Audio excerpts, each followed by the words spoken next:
Chapter 80. Do you know, sometimes I'm very suspicious of your identity and background? On the hillside outside the valley, two people and a dog sat together. Lu Chen grabbed a drumstick that old Ma handed to him and ate it. At the same time, he mumbled something. Somehow, Old Horse had brought a lot of food with him. At this time, he took them all out and even grabbed a meat bone and threw it to Atu. This made the black puppy so happy that it lay on the side and gnawed happily. The sound of chewing could be heard continuously. This puppy is not bad, but it's lame. Old Ma sighed and then turned to Lu Chen and said, "What did you say just now?" Lu Chen didn't even look at him and murmured again. Old Ma sneered and said, "I have a clean background, and I'm loyal and courageous. What are you doubting?" Lu Chen glanced at him and sneered, "I've seen through you in the past 10 years. You're fat, ugly, and stupid. You can't even do business or cultivate. Hey!" Old Ma said angrily, "Bastard, it's fine if you say I'm fat, but how can you say I'm stupid? If I didn't protect you for the past 10 years, you would have died many times." Lu Chen ignored Old Ma's protest and continued to say, "You're stupid, fat, and have low cultivation. But for more than 10 years, the famous Lord Tianlan didn't trust anyone and only let you hang out with me. If that damn Baldy didn't lie and really values me as much as he does, then there must be something wrong with your identity." He looked at Old Ma with interest and clicked his tongue. "Why does he trust a useless person like you so much? Are you the bastard son of that damn Baldy?" Old Ma was a little surprised. "Get out!" Old Ma glared at him and said, "How dare you slander me when you're eating my food? Spit out the chicken." Lu Chen threw the chicken drumstick at him. Old Ma twisted his body and dodged it. "Hey, you're good at martial arts." Old Ma smiled proudly and said, "Of course, these days oh." Before Old Ma finished his words, he was interrupted by Lu Chen. He seemed to suddenly think of something and stared at Old Ma with a strange expression. He said, "That damn Baldy is a super fat man, but you're just an ordinary fat man.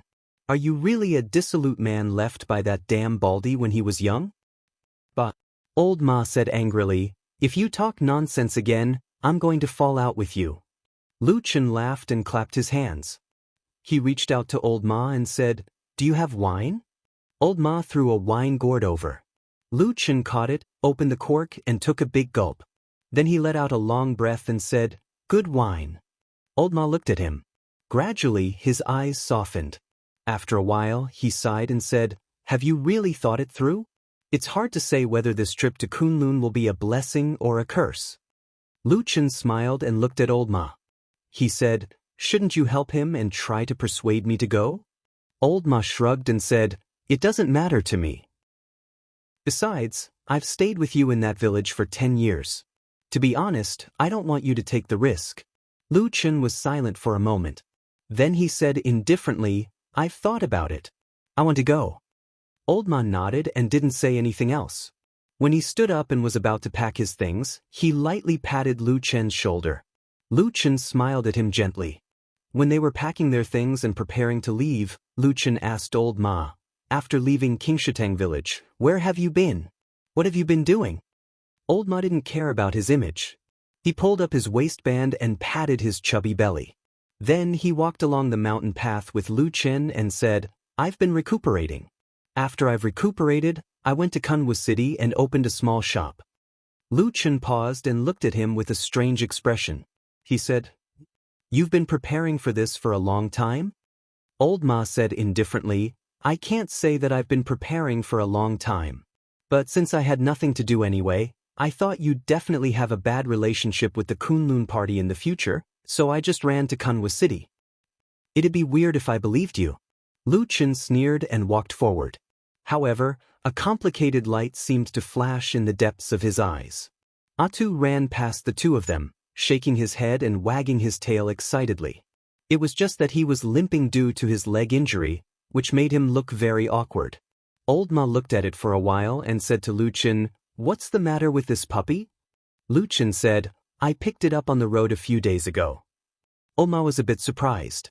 He said, "Huh? Has your temperament changed? Has your heart softened?"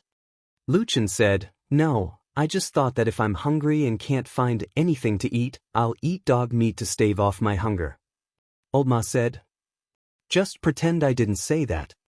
Lu Chen said, right, since you've settled down in Kunwa City, I presume that with your means, you must have investigated a lot about the Kunlun party. Let me ask you something. Have there been any particularly outstanding young disciples in the Kunlun party recently? Old Ma smiled complacently. Soon after, he pondered with rapt attention for a while and said, the Kunlun party is a famous and large sect. It has many disciples and outstanding talents. Now that you've asked me this question, I don't know what to say. There are many candidates. Lu Chen thought for a while and said, a few days ago, somewhere in this chaotic land, I met someone in the middle of the night. As he said this, he told Old Ma about the situation that happened that night. Then he said, the moonlight slash is a Taoist technique that is extremely difficult to cultivate in Kunlun. It's difficult for people who aren't talented to cultivate it. Plus, the person was a young woman. Perhaps you know about it? Old Ma frowned. After thinking carefully for a while, he shook his head and said, I know about the moonlight slash, but I really can't think of any young female Kunlun party disciple who could cultivate this technique in the past few years. Let's go back to Kunwa City first. I'll help you secretly inquire about it. It shouldn't be a big problem to find that person. As he said this, he paused and said, what's wrong? You haven't even seen that woman's face yet. Why are you suddenly so interested in her? Lu Chen smiled and put a finger in front of his eyebrows. Then he slowly moved forward and lightly touched his forehead a few times. He said calmly, that night, the tip of her sword was right here. If it was just a little bit further forward, it would probably have pierced through my head. The smile on Old Ma's face suddenly faded a bit. He raised his eyes and looked at Lu Chen with a faintly worried expression. However, Lu Chen continued to talk without any change in his expression. He only said indifferently, it's been many years since someone pointed a sword at my head like this. Woof woof woof woof. The Atsu dog in front of them had already run far away. It turned its head and barked at the two of them, seemingly urging them to hurry up. Lu Chen quickened his pace. At the same time, he calmly said, find her. Old Ma nodded. He sighed and said, all right, I understand. Chapter 81. The Kunlun party got its name from the mountain. The entire sect was built on the Kunlun mountain range, which had the reputation of being the most famous mountain in the western continent. 5,000 years ago, a cultivator, Kun Yuanzi and Tai Luo, traveled the world. They passed by the western continent's Kunlun mountain range. It was a time of chaos. The spiritual mountain was covered in dust, and there were countless bandits. They killed and looted all day long, turning the area within 1,000 miles into a hell of water and fire. However, one night there was a sudden change in the sky. Kun Yuanzi and Tai Luo both saw a huge star fall from the sky and fall into the mountain. That night, the mountain range trembled. Strange lights soared into the sky, and spiritual energy shrouded the mountains and covered the sun like clouds. In the following days, strange things happened around the Kunlun mountain. It snowed in the summer, and women took over the morning.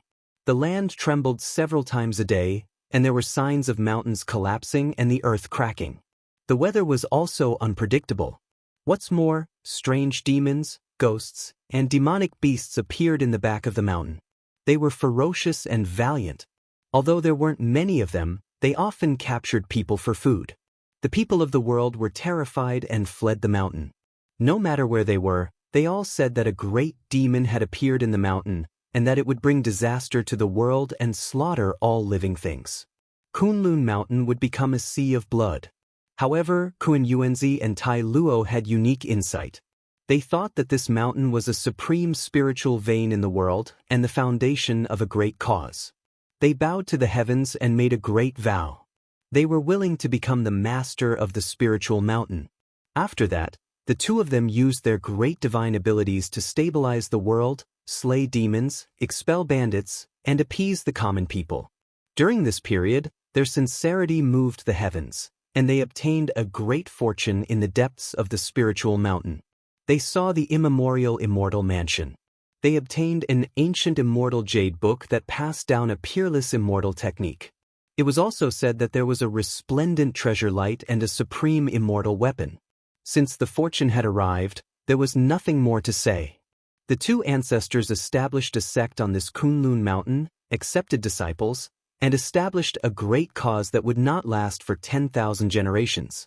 This was the Kunlun party of today. The Kunlun party had been passed down for 5,000 years. Outstanding people had emerged in large numbers. The Kunlun party had always flourished in the world of human cultivators, which was truly an anomaly. The Kunlun party was founded 2,000 years earlier than Zhengxianmeng. It could be said to be the well-deserved #1 sect in the cultivation world today. However, talented people emerged in every generation, and the new generation surpassed the old. In today's incomparably prosperous cultivation age, the human cultivation world was thriving. Countless geniuses and outstanding talents emerged one after another, and cultivation sects, large and small, were springing up like bamboo shoots after a rain. In terms of strength and prestige alone, the cultivation world of the divine central continent was already filled with heroes, and there was no longer a situation where one sect dominated.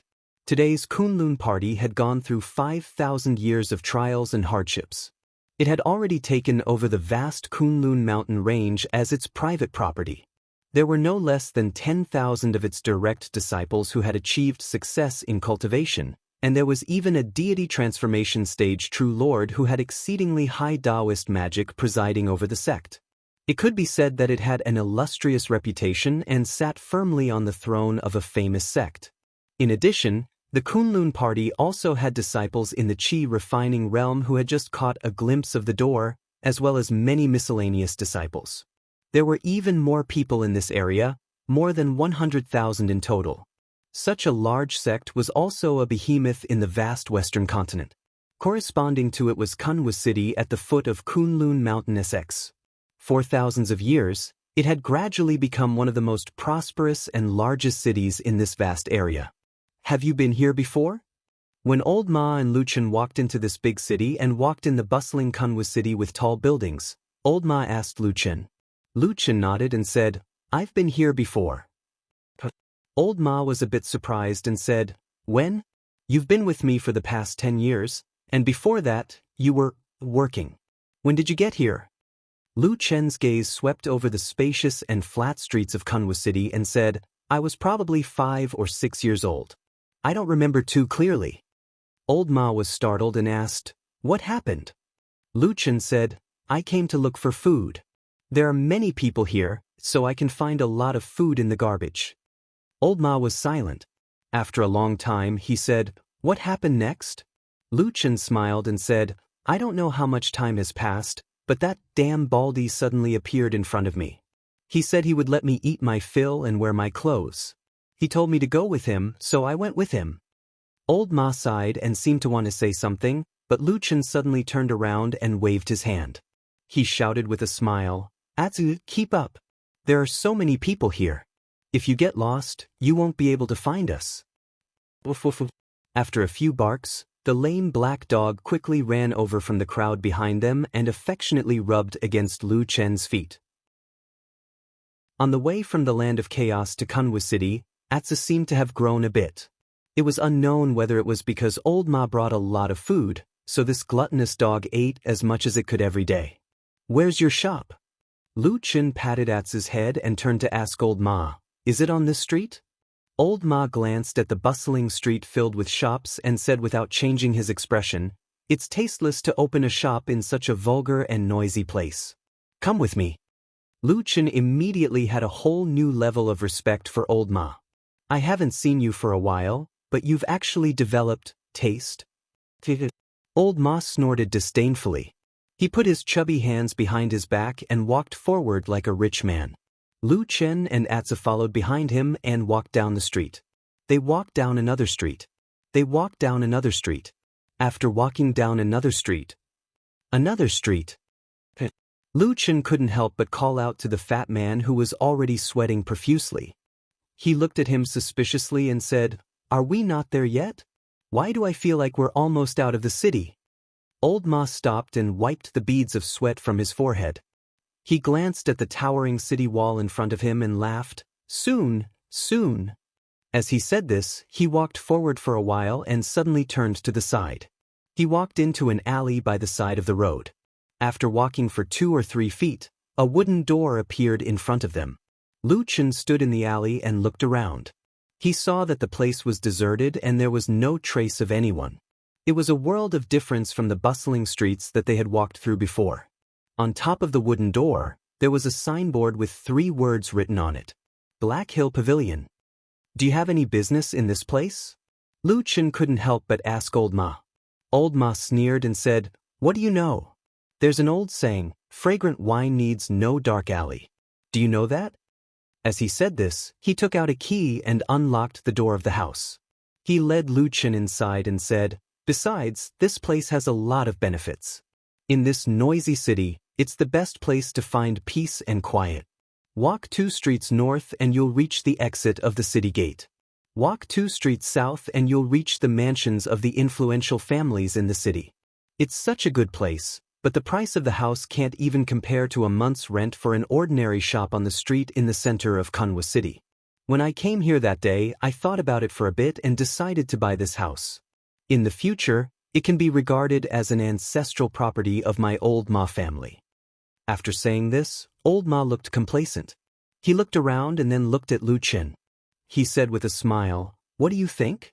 Lu Chen said, If you don't have money, just say it. What's with all this nonsense? Chapter 82. Old Ma said, Big brother, poor people also have dignity. They also need to live. Lu Chen snorted and said, Living is living. Who are you trying to fool with all that extravagant talk? Old Ma said seriously, Although we are poor, we also need to have dreams, right? If you think about this place better, you will feel that this place is really not bad. Lu Chen shook his head and was speechless. He turned around and shouted, Ats! Atsu barked and ran over, following Lu Chen and Old Ma inside. This house was actually not too small. It had 2 entrances facing the street. Well, facing the alley was a front hall. Old Ma had made a counter. It seemed that he wanted to make it look like a shop. Behind it was a small courtyard. It was not big, but it was square, with a walkway on both sides. There were 2 more rooms at the back. They were not too big, but they were enough for people to sleep in. Hey, it's not bad, Lu Chen said to Old Ma. Old Ma immediately became happy. He laughed and said, I'm not wrong, am I? It's barely okay to live here, but forget about doing business. You won't be able to make a lot of money.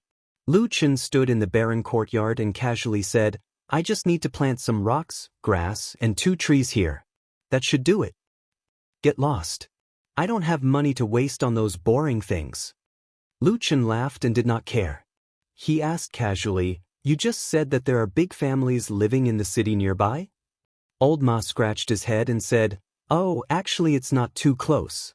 It's about 2 streets away. Over there is the gathering place of the old mansions of the influential families in the city. Quite a few of them have close relationships with the Kunlun party, whether overtly or covertly. Lu Chen nodded. This was also a matter of course. Kunwa City was at the foot of Kunlun Mountain, and with such a huge Kunlun party entrenched here, no matter who it was, they would want to curry favor with this incomparably huge thigh. Old Ma walked into the inner room, opened one of the rooms, and said, You can stay here for now. When the Immortals' side is ready, I will arrange for you to enter the Kunlun party directly. Lu Chen nodded and said, All right. At nightfall, Kunwu City gradually quieted down.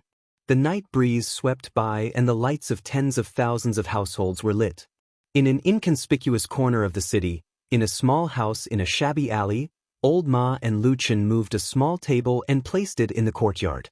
Then they each sat on a stool, brought a pot of wine, 2 cups, and 3 plates of side dishes, and chatted in the courtyard. A cold moon hung high in the night sky, its faint light sprinkling down, bestowing the small courtyard with a bit of light. However, under the eaves of the surrounding houses, there was only darkness. In the shadows, like a ghost, Atsu poked its head out of the dark corner of the corridor and carefully looked around. Then it wagged its tail and sniffed around the small courtyard before sneaking to a corner to pee. Only then did it run back to Lu Chen's side, stretched its body, and lay down at Lu Chen's feet. Lu Chen casually picked up a chicken foot from the plate and tossed it over. Atsu didn't even get up. It just stretched its neck forward and caught it in one bite. Then it leaned against Lu Chen's feet and began to happily chew on it. Old Ma glanced at Atsu and said, "When you go up the mountain in a few days, what about this black dog?" Lu Chen picked up the wine pot and poured some wine into his cup. He said, "I'll leave it with you for now. Once I settle down at the Kunlun party, I'll see if I can bring it up the mountain." Old Ma rolled his eyes and said, "The spirited mountain of Kunlun is the world's #1 paradise. There are all kinds of celestial and auspicious beasts on the mountain. How can you bring a lame dog up there?" Lu Chen rubbed his chin and said thoughtfully, Now that you mention it, I suddenly remember that when I was risking my life outside in the past, when I was in danger at the gates of hell, I had eaten quite a lot of the flesh and blood of the various demonic beasts. Only these legendary spiritual beasts of the immortals have never been seen before." Old Ma's face darkened. He glared at Lu Chen and said, "Hey, you haven't even gone up the mountain and you're already thinking about whether the meat of the spiritual beasts on the mountain tastes good or not. That's not very good." Lu Chen smiled and said, "I was just thinking about it." Old Ma looked at him suspiciously and said, "But why do I feel like you're up to no good?" "TSK, what a villain." Lu Chen threw away the topic disdainfully and said, "How's the current situation in the Kunlun party? Tell me about it." Old Ma nodded and said, "Now the huge Kunlun mountain range is already under the control of the Kunlun party. The spirited mountain range is continuous and undulating. Over the past thousands of years, countless immortal caves have been opened. But the most important place is the so-called spring, summer, autumn, and winter peaks between the sky and clouds. They are in the depths of Kunlun and are suspended above the mountains. They are the world's #1 wonders. Legend has it that they were created by the fall of a star 5,000 years ago." Lu Chen nodded and said, "I've also heard of the 4 floating peaks between the sky and clouds. Although I haven't seen them with my own eyes, I think they must be amazing wonders." Old Ma said, "Not only that, it is said that the spiritual power on the 4 floating peaks is more than 10 times that of the mortal world. It is a natural holy land for cultivation. In the Kunlun party, except for the 2 perfected deity transformation, it is said that only Yuanying Zhenren is qualified to set foot on these 4 strange peaks." Lu Chen raised his glass and clinked it with Old Ma's. He said with a smile, "I wonder if we will have the chance to go up and see in the future?" Old Ma shrugged and said with a smile, "I think we will have the chance to stand on the ground and look up for a few times." Lu Chen laughed and drank the wine in his glass. Then he said, "Tell me about those sections." Old Ma pondered for a moment and said, "Nowadays, there are many heroes in the cultivation world. Although the Kunlun party can't be said to be second to none, it is still one of the top 5 sections. There are indeed many heroes in the sect. However, after you enter the sect in the future, you still have to pay attention to one thing." At this point, his voice slightly lowered. He said, "The Kunlun party has been passed down to this day, and its orthodoxy has never been broken. However, there were 2 founders in the past, Kuan Yuanzi and Tai Luo. Therefore, the orthodoxy that has been passed down over the years is actually divided into 2 factions. One is called Kuanji, and the other is called Tieji." Lu Chen frowned and said, "Why, these 2 factions don't get along?" Old Ma said, "They are harmonious on the surface, but not on the inside." Lu Chen nodded and said, "Could it be that they are secretly scheming against each other?" "Not at all." Old Ma smiled and said lightly. Lu Chen was startled for a moment, then he said with a smile, "Oh, this is strange." Old Ma said, "There is nothing strange about it, because the Tieji branch of the Kunlun party has been on the decline for many years. On the contrary, the Kuanji branch is growing stronger day by day. The 2 great perfected gods of the current Kunlun party, Tianlan and Bai Chen, are both from the Kuanji branch. Among the 19 Yuanying perfected ones, 15 are from the Kuanji branch. What do you think?" Lu Chen said, "Oh, I see. No wonder the Tieji branch wants to tuck their tails between their legs." Old Ma laughed and said, "Who says it isn't? Originally, the Kuanji and Tieji legacies were divided equally among the spirited mountain of Kunlun. Not to mention other things, just the 4 strange peaks in the sky and clouds were 2 on each side. But now perfected Lord Tianlan has 1, Hakushin Jinkuan has 1, and the remaining 2 have been occupied by the 15 Yuanying perfected ones. If you were a disciple of the Tieji branch, what would you do? Lu Chen thought for a moment, then said with a smile, "Why not rebel?" Chapter 83. Old Ma spat and looked at Lu Chen with disdain. He said, "Do you think you can rebel just because you say so? It's easy for you to say that." Lu Chen laughed and poured wine into their glasses again. He said, "Then what do you think we should do?" Old Ma said sternly, "If I were a disciple of Taiji's lineage, I wouldn't be able to defeat the Kuanji who have the advantage in numbers. Then I might as well admit defeat and behave myself. Besides, the 2 of us are saying alarmist words here. In fact, in the Kunlun party, the 2 groups of disciples may not really be like fire and water. No matter what, they are still Kunlun disciples of the same sect and ancestor. They just have some disputes on ordinary days. How big of a deal can it be?" Lu Chen thought for a moment, then said, "What you said makes sense. Perhaps in another 200 or 300 years, the tables will turn. At that time, the Iron Branch's strength will suddenly soar, suppressing the Kuanji branch." Old Ma laughed and said, "Isn't that so? Who knows what will happen in the future? Let's drink, let's drink." The 2 of them clinked their glasses and made a crisp sound. The black dog lying under the table looked up and then lowered its head to gnaw on the bone. Old Ma glanced at Lu Chen and said with a smile, "Speaking of which, in a few days, I may go up the mountain to become a Kunlun disciple. At that time, everything will naturally be arranged by that person. I think he will not treat you too badly. Oh yes, as a disciple, it doesn't matter which branch you belong to. The most important thing is to be well-informed and convenient." Lu Chen interrupted Old Ma's speech and said, "You go tell the damn baldy that I want to be in Kuanji. If he dares to put me in Tieji, I will kill his oxen." Cough, cough, cough. Old Ma suddenly choked and coughed on the spot. There are a lot of influential clans in Kunwa City, and most of them are the descendants of experts who have achieved the Dao in the Kunlun party for several thousand years. They have been passed down from generation to generation, and they are inextricably linked to the Kunlun party. Old Ma pointed to the north and said, "These big families and clans have 2 biggest advantages. First, they follow the Kunlun party wholeheartedly and become its claws, teeth, and eyes. I don't dare to say far away, but within a radius of 2,000 miles from Kunwa City, nothing can escape the Kunlun party's grasp.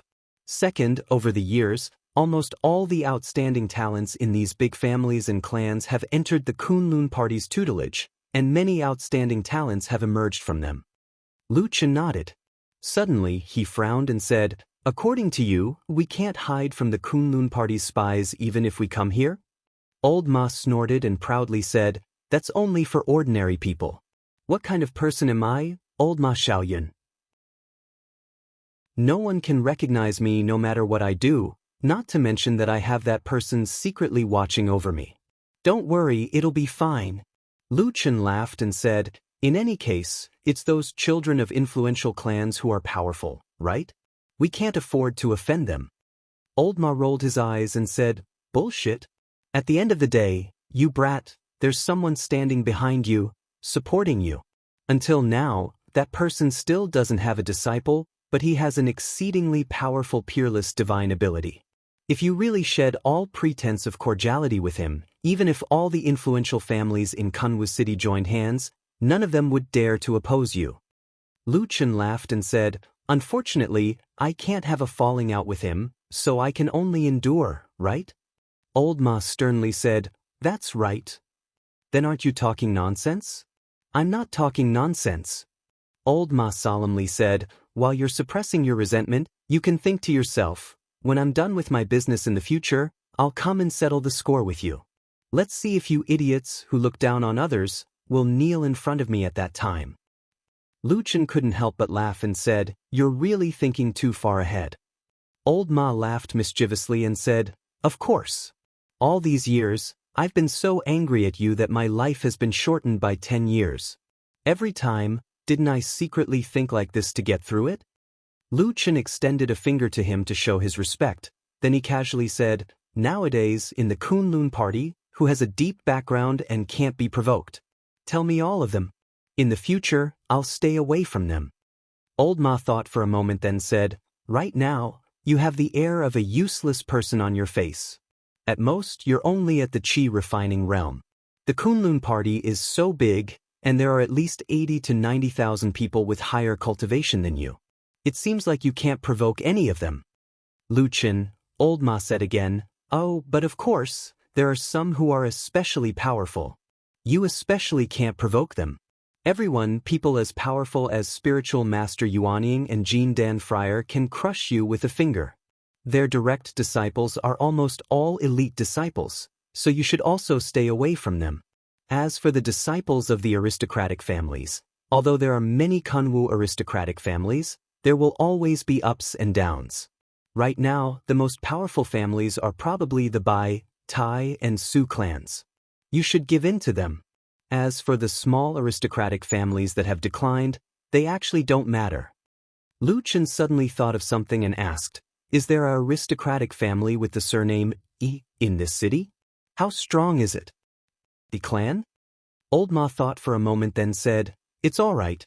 These years, I haven't heard of any powerful figures emerging from this family. It can't be considered one of the most powerful families, but it can't be said to have declined either. It can be considered average. Why are you asking about it? Lu Chen said, oh, it's nothing. I've seen a girl from this family before. He then told Old Ma about how he met Exin in the Land of Chaos. Old Ma frowned and said, why didn't you tell her about this? Lu Chen said indifferently, what would happen if I told her? Old Ma didn't hesitate at all and said, of course, I'd think of a way to avoid this flaw and not let her get in the way. Halfway through his sentence, Old Ma's voice suddenly dropped and his expression changed slightly. He glanced at Lu Chen, shook his head, and sighed softly. He didn't say anything else. Lu Chen smiled and said, yes, don't let her get in the way. He lowered his head and looked at the wine cup in his hand. The amber wine trembled slightly in the cup. After a while, he raised the cup and drank the wine. As the days passed, Lu Chen quietly stayed in the small courtyard. It could be said that he didn't go out at all. Fatty Old Ma went out a few times. He came and went in a hurry, and no one knew what he was busy with. Even Black Dog sneaked out to stroll in the alley outside, but he quickly ran back. When he was bored, Lu Chen would sit behind the counter in the front hall when Old Ma went out. He said that he was helping Old Ma look after the shop. However, he soon realized how accurate his previous judgment was. For a whole 7 days, he didn't see a single customer come to the Black Hill Pavilion. On the morning of the 8th day, Old Ma very seriously told Lu Chen that there should be some progress in helping him infiltrate the Kunlun party, and he would go out to do it. So, Lu Chen sat quietly behind the lonely counter and looked out the door at the quiet alley. Atsu lay directly in front of the door, enjoying the passing wind from the alley. Its tail wagged from time to time, as if it was enjoying its dog life. Suddenly, there was a sudden sound of footsteps coming from the bluestone road in the alley outside. After a moment, a clear and melodious voice, like a wind chime gently swaying in the spring breeze, came from outside. Black Hill Pavilion. What a strange name. Chapter 84. The black dog suddenly pricked up its ears, then suddenly jumped up and stared at the door with its eyes shining. It bared its sharp fangs and let out a low growl from its throat, looking like it was about to bite someone. There was an exclamation from outside the house, but a moment later, a figure suddenly appeared at the door. It was Lu Chen. Lu Chen kicked the stupid dog to the ground and scolded, "Stupid dog! This is a guest. If you want to eat meat and bones in the future, you will have to rely on him. Do you want to die?" Woo-woo. The low and fierce growl suddenly changed, and the ferocious aura on the black dog disappeared in the blink of an eye. It wagged its tail wildly and hummed in a low voice. It ran out of the door and circled the figure outside the door twice, shaking its head and wagging its tail without any integrity to speak of. The person outside the house was shocked at first, then let out a sound of, "Huh," but then burst out laughing. She covered her mouth and laughed. "Why is this dog so fun?" Lu Chen looked up and saw a young girl about 10 years old standing on the bluestone road outside the house. She had almond-shaped eyes and peach cheeks, and her skin was as white as snow. Although she had not grown up yet, from the looks of it, she would definitely be a stunning beauty in the future.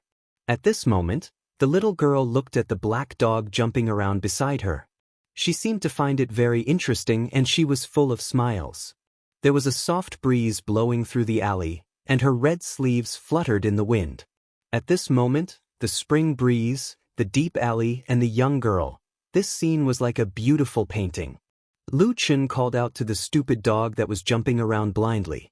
Then his gaze fell on the girl's face, and he couldn't help but sigh in admiration in his heart. Although the girl in front of him wasn't very old, her complexion was truly the first time he'd seen someone with such a complexion. It could be said that she was born with a beauty that could cause the downfall of nations and people since she was young. "Miss, what's the matter?" Lu Chen asked the little girl politely, and at the same time, glanced into the distance of the alley. There was no one in the alley. She seemed to have come alone. The girl pointed at the signboard with the words, "Black Hill Pavilion," and asked, "Is this a shop?" Lu Chen was startled for a moment, then he turned around and said, "I guess so." The girl nodded with a smile and walked in. At the same time, a pair of bright and clear eyes looked at the simple things in the shop. She was a little curious and a little cautious. Lu Chen walked back to the counter and asked, "What do you want to buy?" The young lady responded, but she didn't speak immediately. Instead, she glanced at the row of shelves behind the counter. There were some items on the shelves inside the store. Most of them were the most common and common spirit materials. They looked like they had been there for a long time because many places were covered in dust. After noticing that the girl's gaze had become a little strange, Lu Chen also turned around to look. When the scene on the shelves fell into his eyes, Lu Chen was also stunned for a moment. Then he turned around and smiled a little awkwardly, saying, "The owner of this shop is very lazy. I've let you see a joke." "Hey, are you not the shopkeeper of this Black Hill Pavilion?" The girl asked with some surprise and looked around. In this shop, it was obvious that only Lu Chen was looking after the shop. "I'm not the shopkeeper here," Lu Chen said seriously. "In fact, I am the uncle of the shopkeeper. Today, he went out to buy goods, so I came to help look after the shop." The girl nodded as if she believed him. However, when she looked at the simple appearance of the shop, her face gradually revealed a difficult expression. Lu Chen asked with a smile, "What do you need? Tell me. If there is, I will show it to you. If there isn't, then there's nothing I can do. Anyways, I can't force you to buy or sell in broad daylight, right?" The girl smiled again. At that moment, the beauty of the girl hit him in the face, like the clear sky after a storm.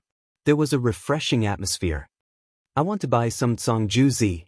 Lu Chen nodded and said, "Songjuzi, wait, let me see if there is any." The girl smiled. Lu Chen searched the shelves and finally found this relatively common spirit material in a shelf. He put it on the counter and said, "There really is. If it was anything else, I wouldn't give it to you. But this spirit material, Songjuzi, is taken from the seed. There is a hard shell on the outside and it will not spoil after 10 years. You should be able to use it." The girl thought about it and nodded. "Yes, that is true. My master also said so." "All right then, I'll buy 10. "Okay." Lu Chen picked out 10 Songjuzi that looked good. He found a cloth and wiped them clean. Then, he wrapped them in paper and handed them to the girl. The girl smiled sweetly and took the paper bag. As she put it away, she reached into her pocket and said, "How much?" Suddenly, she exclaimed and her expression changed. It was as if she was stunned. Lu Chen looked at her and said, "What is it?" The girl's cheeks flushed red. Her skin looked white and rosy, adding to her beauty. She didn't know whether to laugh or cry. She said, I seem to have forgotten to bring money." "Oh, I see." Lu Chen sighed. This business was too difficult. There was hesitation on the girl's face. After a moment, she said awkwardly to Lu Chen, Uncle, I have an urgent need for this zongjuzi. Can I take it first? I will have someone send the money later. Halfway through her words, she suddenly found that Lu Chen was staring at her with a strange expression. She couldn't help but lower her voice. A moment later, she couldn't help but ask, "Can't I?" Lu Chen coughed and didn't answer. He asked instead, "What did you call me just now?" The girl stilled and said, "Uncle, you are so old, you are the uncle of the shopkeeper here." Lu Chen shook his head and then said seriously to the girl, "No, you cannot owe money for the goods." The girl was shocked. She seemed to want to say something, but her face seemed to become even redder. She said in a low voice, I am not that kind of person. I said I will return it, I will definitely return it." That grace of lowering her head was enough to intoxicate people without drinking. Her watery eyes were enough to make the world fall for her. Lu Chen shook his head and said, "You can't." The girl looked sadly at him and could only put the paper bag in her hand back on the counter. Then she turned and walked out. Just as she was about to reach the door, Lu Chen's voice suddenly came from behind her. "Your money bag is gone." The girl's footsteps suddenly stopped. Looking back, she saw that Lu Chen had walked out from behind the counter. At the same time, he was holding a small red bag with a flower embroidered with gold thread. "I was wondering where the money bag went." The girl's beautiful eyes widened and she quickly walked over. She said with a giggle and then reached out to Lu Chen. Lu Chen let her grab the small bag, but he didn't let go. The girl pulled and was somewhat surprised. She looked at Lu Chen and said, "Uncle, why don't you let go?" Lu Chen said, "I can return the money bag to you, but you should also return that zongjuzi in your sleeve to me." As he spoke, he didn't look at the girl's suddenly stiff smile. He sighed and said, "Also, don't call me uncle. It sounds weird." Chapter 85.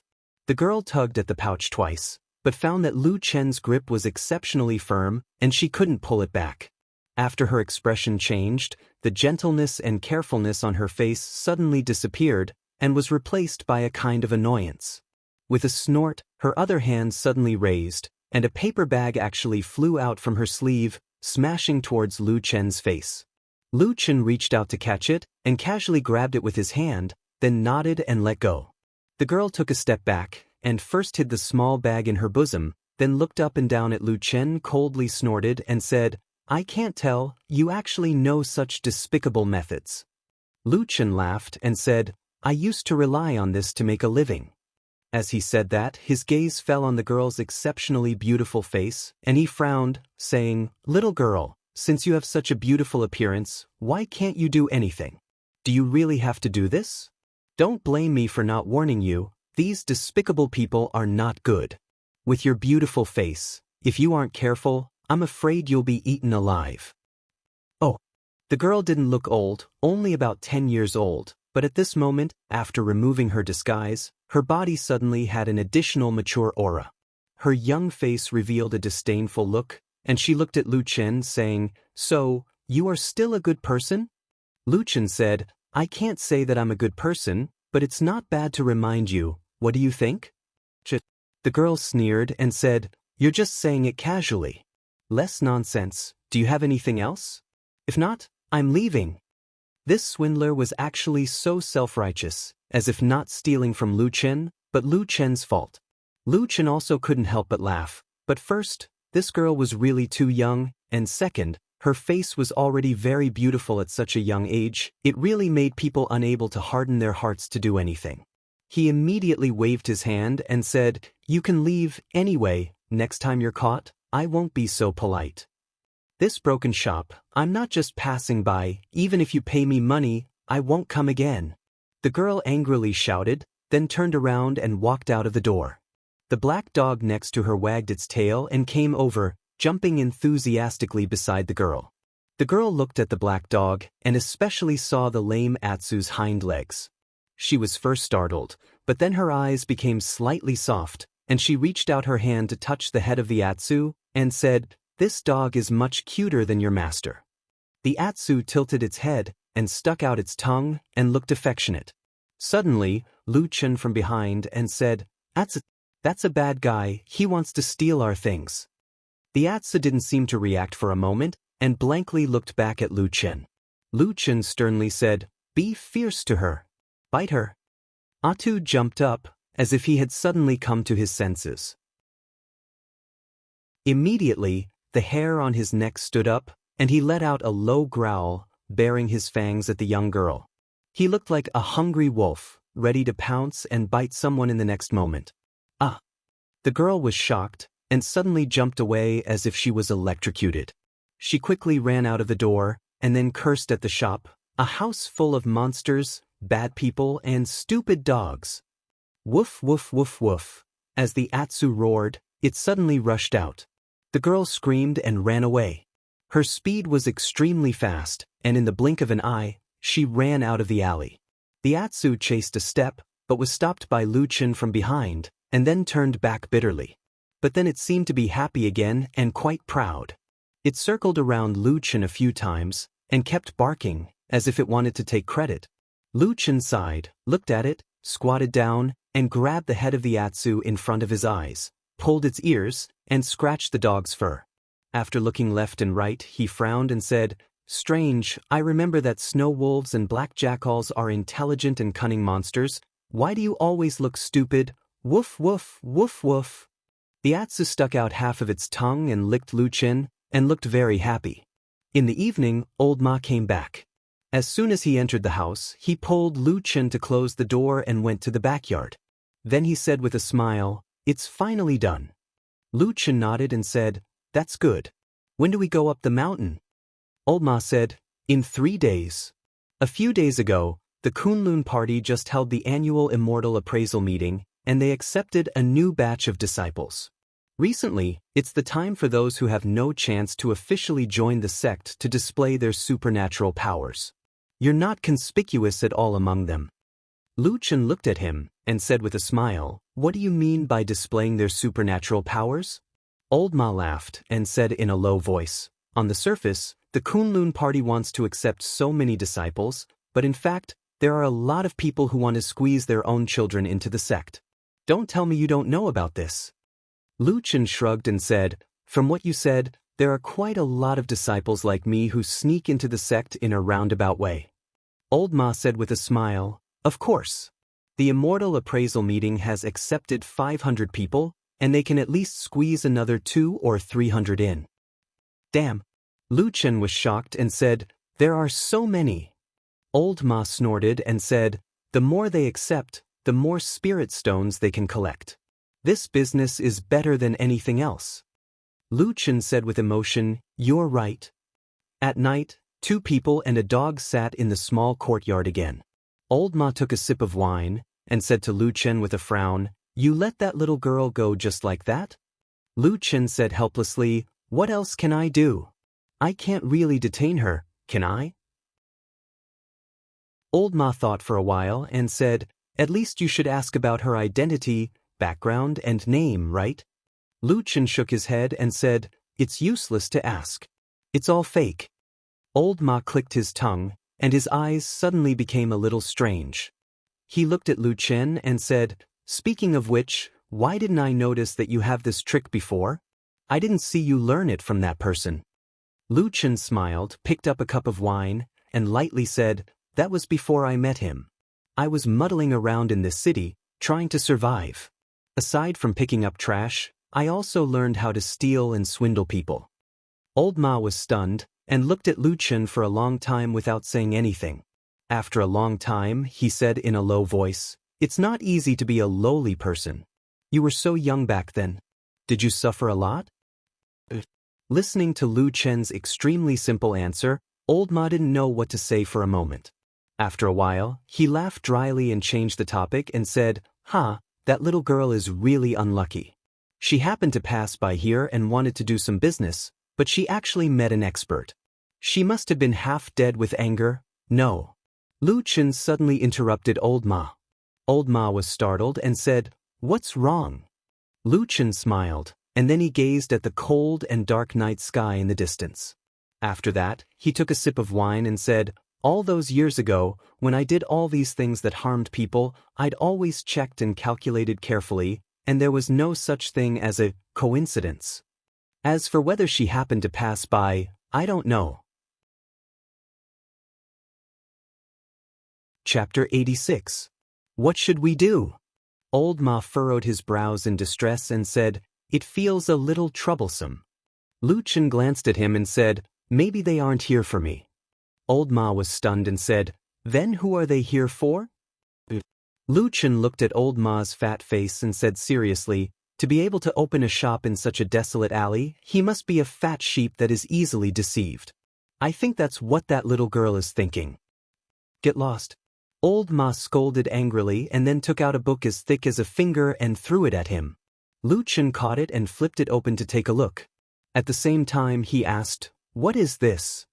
Some of the most famous people in the Kunlun sect, the young geniuses of the younger generation, the children of the aristocratic families with deep backgrounds, and some people with eccentric temperament and behavior.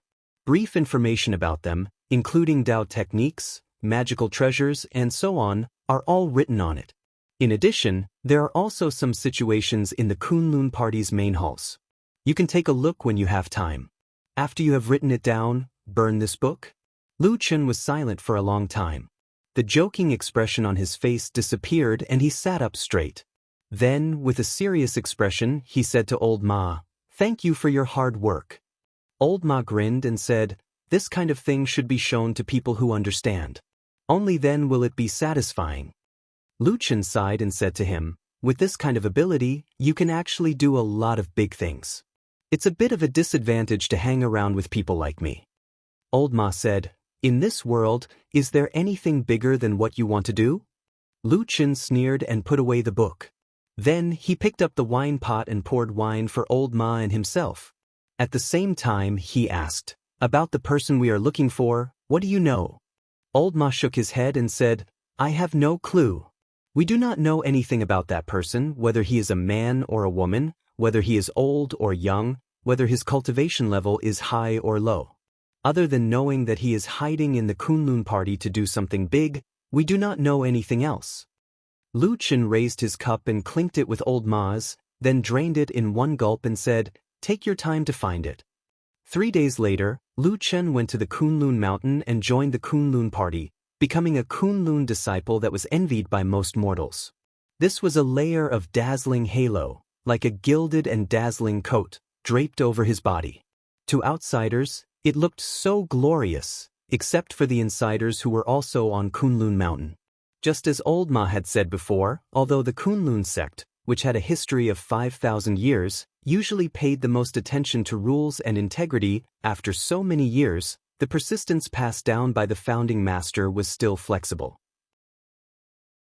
Apart from the 500 new disciples who were officially accepted during the Grand Immortal Appraisal meeting, Kunlun sect had secretly added another 250 people into the sect.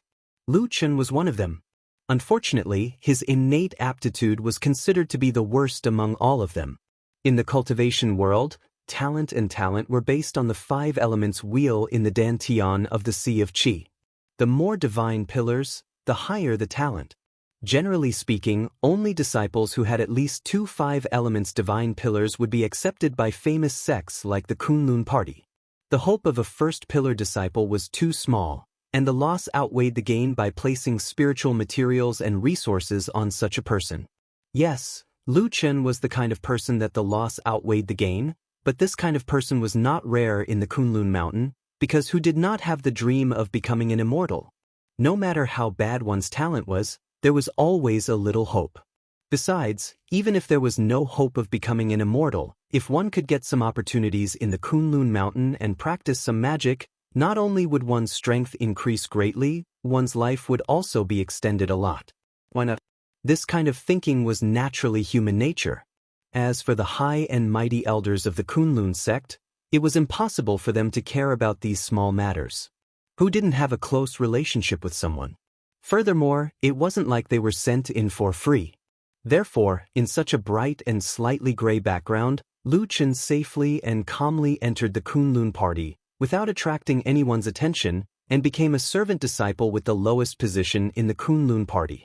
However, since he was of the lowest position, The Kunlun party would not keep idle people, so Lu Chen was quickly arranged to go to the Baichao Tang of the Kunlun party, and like the many other servant disciples, he grew all kinds of spiritual herbs for the Kunlun party. The majestic Kunlun was the first famous mountain in the Western land. From a distance, one could only see the majestic peaks rising and falling, and the clouds were like waves. In the deepest part of the huge mountain range, the clouds gathered like a vast ocean, and as far as the eye could see, one could vaguely see the 4 faintly discernible figures of strange peaks floating high above the clouds. It could be said to be a magical place that seized all the creation of heaven and earth. However, this kind of immortal spiritual land, historically, only the most elite part of the Kunlun party could set foot in it. Ordinary servant disciples did not even have the qualification to go near it. In the blink of an eye, Lu Chen had already entered the Kunlun party for a month. Over the past month, he was no different from the people around him. Everyone woke up early and slept late every day, working hard for the spiritual herbs in the Kunlun immortal family's spiritual fields, hoping that one day they could get a lucky chance and stand out from the crowd. There were many servant disciples in the Kunlun party. It was said that among the 100,000 disciples, perhaps 60 to 70,000 were such people. To some extent, it was the hard work of the countless common people at the foot of the mountain and the many servant disciples on the mountain that supported a small part of the elites of the Kunlun party. As for the Baichao Tang, after Lu Chen came here, he was given a spiritual field of 1 mu, so that he could plant spiritual herbs. Every time it was harvest time, he had to hand in a fixed amount of harvest, and then he would be considered to have completed his task. If he did not hand in enough, he would be punished, and if he had an extra harvest, he would be rewarded. Most of the servant disciples relied on these extra harvests that they had worked hard to obtain in exchange for a little hope of standing out in the future. Hope was the most beautiful thing, was it not? For most people it was, but for Lu Chen it was not. He quietly lived in the Kunlun party, and then quietly observed the giant Kunlun party in the shadows of the crowd. After slowly familiarizing himself with the situation here, he also began to touch the things he wanted little by little. Of course, that mysterious devil cult spy was still nowhere to be found. But in this month, Lu Chen had already learned some things. For example, the 2 supremes of the Kunlun party, Hakushin Jinkuan was in closed-door training on the mountain peak among the clouds all year round, while Supremes Tianlan went to the immortal city of Zhengxianmeng and seemed to be very busy. This year, the Kunlun party had accepted more than 700 new disciples. Fortunately, there were many talented newcomers, but those were phoenixes that flew up the branches and had almost no interaction with sparrows like Lu Chen. And Hongchuan, whom he had met before, had indeed left the Kunlun mountain a few days ago. It was said that he had gone to the distant northern region to hone his state of mind and cultivation. When Lu Chen heard the news, he sighed for that friend in his heart. But very soon, he thought that he would be very quiet and would be dormant for a very long time in the Kunlun mountain, but suddenly there were waves. It was one afternoon a month after he went up the mountain. At the edge of the forest where his spiritual field was located, he once again saw a familiar person coming out of the forest. It was Exian.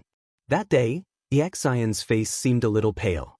Although her face was still so beautiful, she seemed to be a little absent-minded and did not notice that among the many servant disciples working in the spiritual field not far away, there was Lu Chen. Lu Chen quietly turned around, thinking that Kunlun Mountain was so big, if he missed it today, he might as well not see it again in the future. Trouble. Then he suddenly heard a scream coming from behind. The voice was sharp, and for some reason, it suddenly reminded him of the journey in the land of chaos. Lu Chen shook his head and sighed, thinking that it was troublesome. Chapter 87. Lu Chen's initial reaction was to turn around and leave. He was prepared to quietly avoid her. After all, Kunlun Mountain was so big and Exen did not seem to have seen him. If he missed this chance, he might not see her again in the future. But the scream that followed was indeed a little frightening. It was as if Exian had suddenly seen the most terrifying thing in the world. Her scream was heart-wrenching. Lu Chen stopped in his tracks, feeling a little helpless. At that moment, His mind replayed the journey with the Exen in the land of chaos from beginning to end. He muttered, "It can't be. I don't remember doing anything to you. Are you so afraid to see me?" But when he turned his head to look in the direction of the Exen, he suddenly frowned. He saw that when the Exen walked out of the forest, a figure suddenly ran out from behind her and grabbed her hand.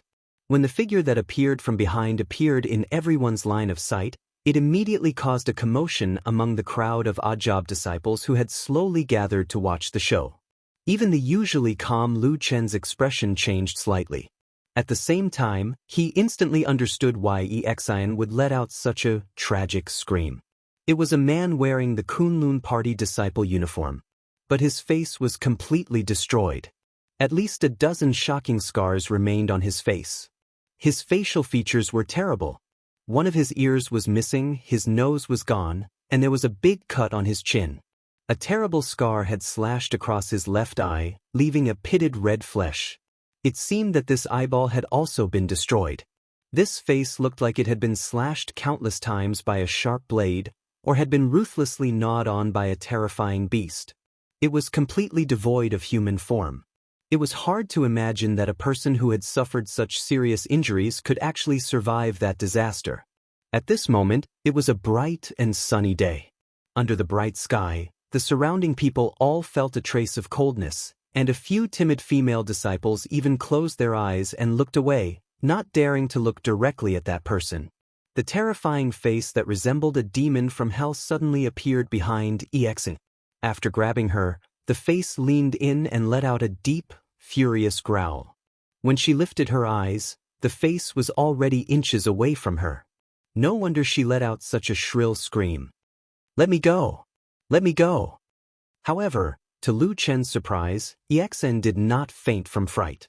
Instead, she screamed in horror and struggled with all her might, trying to break free from the monstrous man's grasp. At the same time, she cried out repeatedly, "Shut up!" The man with the terrifying face let out a low roar, but that did not calm Exen down. Instead, she struggled even more intensely. This scene was seen by the surrounding people, and there was a sudden uproar. A beautiful girl was being bullied by such a monster. No one could stand it. Suddenly, 7 or 8 people from the side came over and shouted to stop it. Lu Chen also took 2 steps forward. No matter what, he had some friendship with the Exian. At the same time, he also had some doubts in his heart. After joining the Kunlun Party for a month, he had gradually learned a little about this famous sect. Although it was not as perfect as the legend said, the Kunlun Party was still a place that followed rules. In general, it was impossible for there to be any public bullying on the Kunlun mountain. However, the scene in front of him was obviously not right. Just when Lu Chen was hesitating whether he should go forward to help, he suddenly heard Exian's voice crying, "Let go, Senior He. I beg you, don't do this." Lu Chen's body trembled. He immediately focused his attention and looked towards that man. As expected, when he looked carefully, he could vaguely make out a little of that handsome Kunlun disciple's appearance that he had met in Crescent City that day from that little bit of residual outline. Didn't he already die on the Black Armor Mountain in the Land of Chaos? On that day, the scene of a large group of terrible black jackals swarming on the Black Armor Mountain was still fresh in Lu Chen's memory. Then, when he looked at Gang's face again, those clear and terrifying scars that seemed to have been left behind by sharp claws and terrifying beast teeth, Lu Chen couldn't help but feel a slight chill in his heart. Exian was crying and shouting in panic. The odd-job disciples next to her obviously did not know Gang, so they surrounded him with righteous indignation. But Gang also seemed to be very emotional and strange. Under the crowd's gaze, he did not have the slightest intention of retreating, and even glared at the people around him with terrible anger. Seeing that the scene suddenly became tense and on the verge of breaking out, suddenly, a loud shout came from behind the crowd. "Stop, what do you want?" This shout was full of momentum, and the tone was loud, instantly suppressing all the other voices. After a moment, a tall man walked quickly to the center. He first glanced at Gang and Exen, and his face slightly darkened, but he did not lose his temper. Then he turned to look at the crowd around him, frowned, and said in a deep voice, "Back off. What are you doing here? Do you want to rebel? Lu Chen stood in the crowd and glanced at this person. Seeing that he had thick eyebrows and a square face, he was a disciple of the Kunlun parties by Chao Tang, who was sent to manage the spiritual field. His name was Zhou Kuei. After all, almost all the odd-job disciples were newcomers who knew nothing about cultivation, and planting spiritual fields still needed some tricks, so Bai Chao Tang would often send some disciples down. About every 100 odd-job disciples would have an official disciple in charge, and at the same time, they would teach the tricks of planting and some of the most basic cultivation methods. Zhou Kuei was such a person. Those who could get such a job were basically in the foundation realm, so in the Kunlun party, he could also be regarded as an elite disciple who had reached a higher level. Usually, the odd-job disciples naturally respected Zhou Kuei very much. Although they only called him senior brother, in reality, his position was like a teacher and a father, and they did not dare to disobey him easily. But today's scene was really infuriating, and a bold person in the crowd shouted loudly, "Senior brother Zhou, it's not that we want to cause trouble, but that person is bullying our junior sister in broad daylight." Zhou Kuei's face was as dark as water. He slowly turned around and glanced at Yi Gang's hand that was still tightly gripping Yi Xian's wrist. He snorted and said, "Junior brother He, you're not doing this right?" Facing this Bai Chao Tang disciple Zhou Kuei, whose cultivation was in the foundation realm, Yi Gang's imposing manner was obviously weaker, but he still raised his head and shouted through gritted teeth, "I didn't do anything, I just wanted to chat with junior sister Yi, what did I do wrong?" Zhou Kuei's gaze fell on Yi Xian's pretty but tear-stained face. A trace of sympathy seemed to flash across his eyes, but he still sighed and said, "Junior sister Yi, is it like this?" Yi Xian struggled with all her might. Perhaps because Zhou Kuei was right beside her, Yi Gang finally did not dare to use force anymore, letting her withdraw her arm, but there was already an obvious red mark on her wrist. Then Yi Xian glanced at Zhou Kuei. A complicated expression flashed across her face, like fear, regret, and also like she was at a loss. In the end, she slowly lowered her head and softly replied, "Yes." The odd-job disciples in the crowd immediately burst into an uproar. Everyone had a look of surprise on their faces, and Lu Qin in the crowd frowned, looking deeply at Yi Xian. Chapter 88. The wide spiritual field that everyone was currently in was actually a flat and wide valley in the Kunlun mountain range. It was surrounded by mountains, and in the middle was a rare expanse of flat land that was rich in spiritual energy and fertile. It was a very important production area for the Kunlun parties by Chao Tang. Due to the fact that the largest mountain next to it was the Rock Mountain, this valley basin was named the Rock Mountain Valley. At this moment, the warm sunlight shone down from the sky, shining on Rock Valley. The mountain wind blew through the valley from the forest, and countless spiritual plants danced in the wind, like a magnificent wave. At the edge of the forest at the foot of Rock Mountain, the atmosphere was cold and strange. Many servant disciples gathered there, looking at the young girl with her head lowered in disbelief. Yi Xian's panicked crying didn't seem like she was just chatting in the forest. She was obviously frightened. But in the end, the victim herself said that she was fine, so what else could they do? Zhou Kuei reacted quickly. He turned around and shouted at the servant disciples, "Okay, didn't you see that junior sister Yi said that she was fine? What are you still doing here? Go back to work." Many janitor disciples looked at each other in dismay. Most of the new disciples were young and full of vigor. However, everyone knew that there might be some inside story behind this situation. So, under the whispers and strange gazes, the crowd slowly dispersed. After Zhou Kuei dispersed the crowd, he frowned at Yi Gang and Yi Xian at the edge of the forest. He wanted to turn around and leave with a straight face. Who knew that at this time, Yi Xian suddenly ran a few steps towards him and said, "Senior brother Zhou, I'll go with you."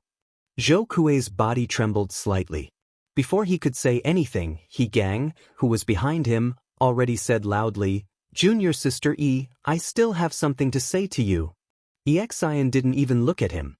She looked at Zhou Kuei with pleading eyes. Zhou Kuei was silent for a moment, then nodded his head and said to Yi Xian, "Okay." Yi Xian immediately looked happy and nodded. Yi Gang was shocked. Senior brother Zhou, what are you doing? Zhou Kuei's eyes flashed with a trace of impatience. He turned to look at He Gang and frowned. Junior brother He, everything should be done in moderation. Besides, junior sister Yi has something to do with me. Are you trying to discipline me? He Gang subconsciously flinched under Zhou Kuei's piercing stare. After a moment, he seemed to grit his teeth and glanced fiercely at Exen, then turned around and left without a word. As Exen watched He Gang leave, she finally heaved a sigh of relief, as if a heavy burden had been lifted from her shoulders. Zhou Kuei saw her expression and his eyes softened. He asked softly, "Are you all right? Are you all right?" Exen nodded silently. Zhou Kuei said, "Let's go." He walked forward. Exen silently followed beside him, but after walking for a while, she suddenly heard Zhou Kuei's voice. "Junior sister E, you still have to think of a solution for this matter yourself." Exen raised her head to look at Zhou Kuei in a daze, only to see that Zhou Kuei was not looking at her. Instead, he was looking straight ahead, but he said in a voice that only she could hear, "I have known Senior He for many years, and I know that his talent are extraordinary. Now that he is about to break through to the Golden Elixir realm, at his age, his future can be said to be limitless." He turned around with a sympathetic expression mixed with some helplessness. "It doesn't matter if I help you once in a while. Senior brother He will probably just smile when he hears it. But if I help him again and again, I'm afraid he won't like it. Do you understand?" Exen's face turned pale. After a while, she lowered her head and said in a low voice, "I understand." At this moment, she seemed to be in a daze. Her face was as pale as paper. She seemed to be trapped in some kind of fear for the future, so much so that she didn't notice that in a spiritual field not far from them, Lu Chen was standing there thoughtfully looking at her figure. The Kunlun party was a famous sect with many rules. But after so many years, it wasn't that it didn't care about human feelings. Living in the mountains was hard and cultivating was boring, so the sect didn't strictly forbid its disciples from leaving the mountain. Generally speaking, even if it was a part-time disciple, as long as he could guarantee to come back before the curfew, the Kunlun party's mountain gate guards wouldn't stop him. However, it was precisely because of the curfew that anyone who violated it would be severely punished. Therefore, unless they received orders from the sect to go out, most people could only stroll in Kunwa City at the foot of the mountain. However, the Kunlun mountain range was very vast. Generally, the disciples who were assigned to cultivate or work on the mountains far away from the mountain gate of the southern foothills would need several hours to reach the mountain gate if they didn't have the ability to fly fast. In fact, they wouldn't be able to go down the mountain. The Sherpan Valley where Lu Chen lived was about 2 hours away from the mountain gate of the southern foothills. It wasn't far, but it wasn't close either. As long as he could squeeze out some time, he could go to Kunwa City for a stroll. In Kunwa City, the fatty old Ma's Black Hill Pavilion was naturally the place he often went to. The remote and quiet alley was as deep and serene as before. It seemed that no matter how many years passed, there wouldn't be a single customer. Old Ma sat on the threshold with a somewhat sad expression. He sighed and said, "Alas, when will there be any business?" "Don't think about it." Sitting behind the counter in the room, Lu Chen yawned lazily and said, "Just give up. You're not cut out to do business."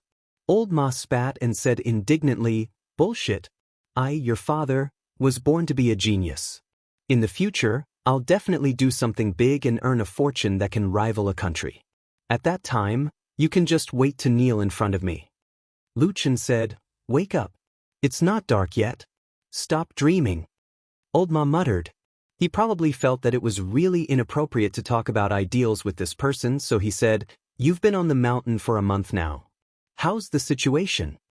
Lu Chen shrugged and said, "In the beginning, I couldn't say anything.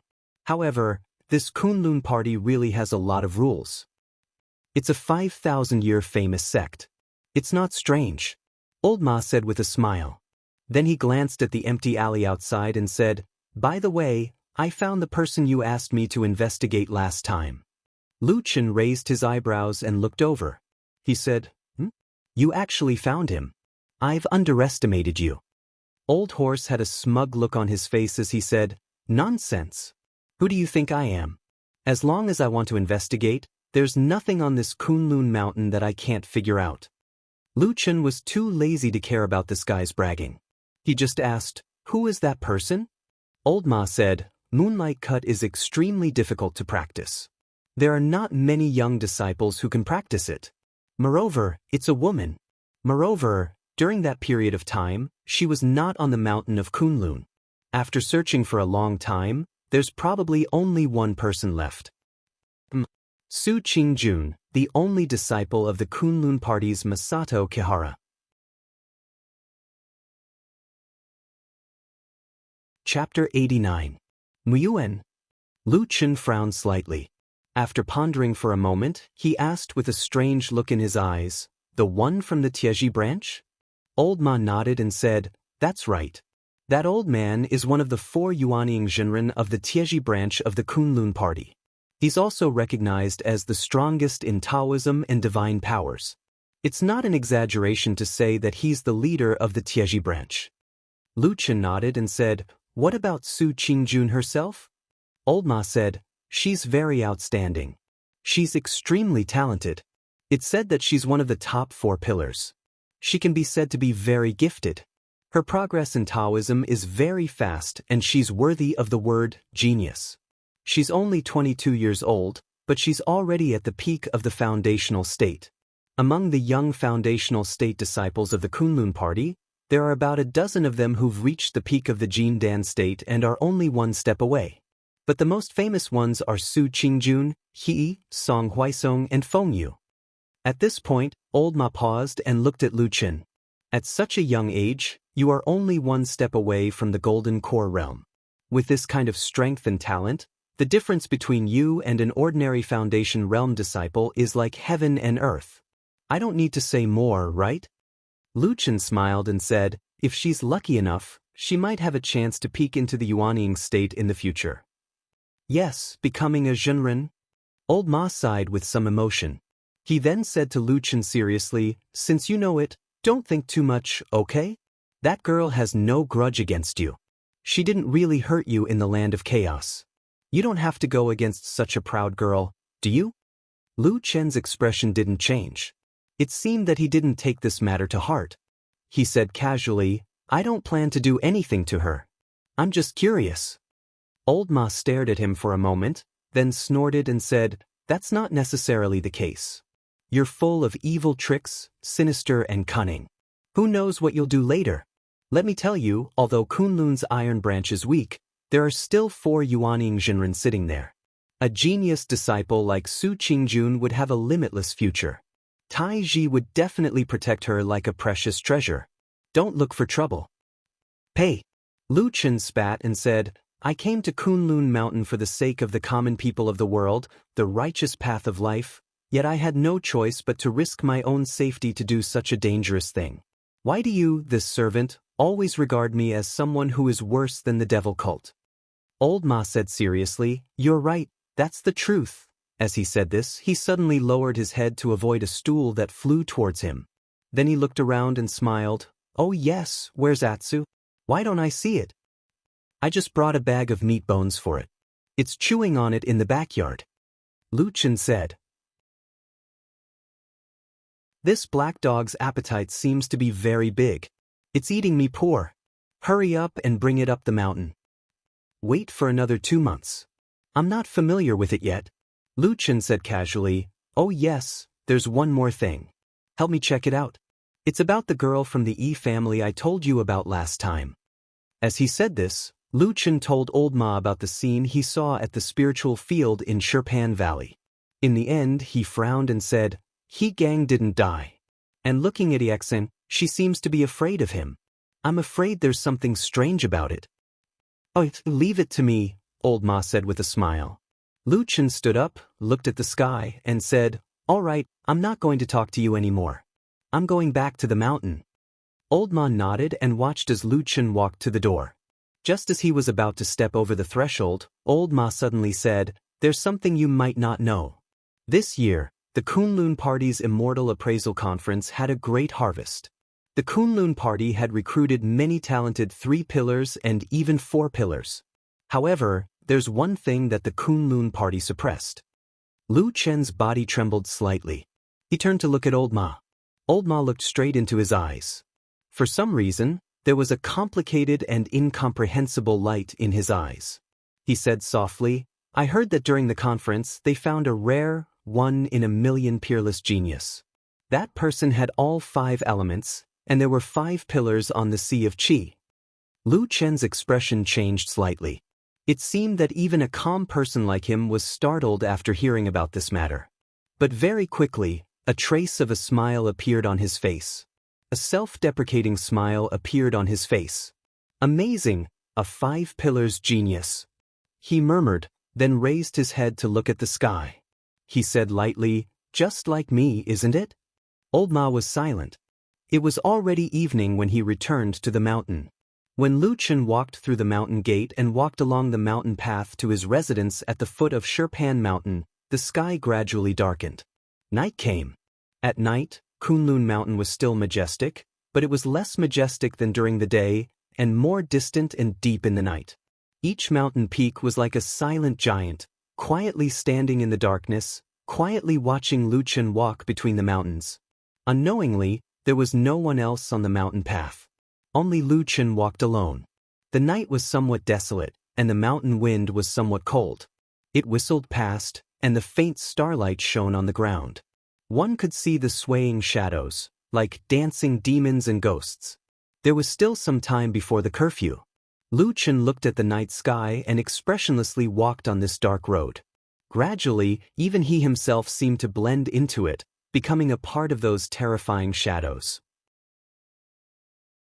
When it was too quiet, one's thoughts would spread out, making one's thoughts seem to be more than usual.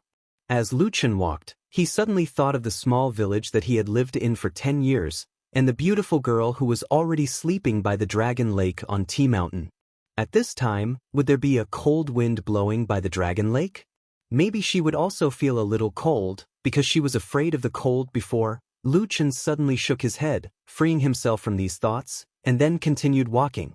The night was still cold, and then he thought of the day before they parted, the strange look in Old Ma's eyes when he looked at him. Lu Chen knew what Old Ma meant. Although that fatty was not a good person, but for so many years, he was the person that he trusted the most. He knew that Old Ma meant well. Old Ma actually felt that it was not worth it for him, and somewhat regretted it. However, some words could not be said to anyone, whether it was him or Old Ma, or perhaps everyone actually understood in their hearts. If it was not good enough, how could it be used as a successful bait? If it was not an exceptional talent, how would the evil sect elder, that kind of person, be interested in it? Sacrifice? Perhaps only that big fatty, who was always hidden in the depths of the light, was the truly ruthless and ruthless person. The mountain breeze was faint, blowing past his clothes, as if there was a bone-chilling cold. Lu Chen gently pulled his clothes, thinking that if there was a chance in the future, he should go back to the Dragon Lake on Tea Mountain to take a look, add more soil for Ding Dong's grave, and plant more trees beside it. While he was thinking of this, Lu Chen's body suddenly stopped. His footsteps abruptly stopped. In the depths of the winding mountain path hidden in the dark shadows, in the deep darkness, a soft, trembling whimper suddenly came from an unknown place. In this desolate and cold night, it sounded like the weeping of a night ghost, faintly coming over. The shadows of the surrounding tall mountains at this moment seemed to suddenly cover down, making this section of the mountain path seem especially dark. The night was deep, it was a desolate time. Chapter 90. The voice was intermittent and trembling, and it seemed especially ghastly and terrifying amidst the dark night and cold mountain wind, causing one to be unable to help but feel a chill run down one's spine. Although Kunlun Mountain was a spiritual mountain paradise, and it was unlikely that there would be any ghosts or spirits coming out to harm people, at this moment, it still sounded a little mournful and frightening. What if there really was a hidden demon or ghost on this mountain? Lu Chen stood where he was, his brows slightly furrowed. He listened attentively for a moment, then said to himself, "It seems to be a female ghost." After saying that, he continued to walk forward, his pace slightly slower than before. At the same time, his eyes kept looking around the mountain path ahead, as if he was looking for something. The mountain path in the night was empty.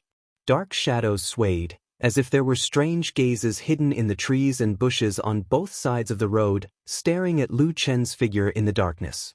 The mountain path was an old road that the Kunlun party had repaired for many years.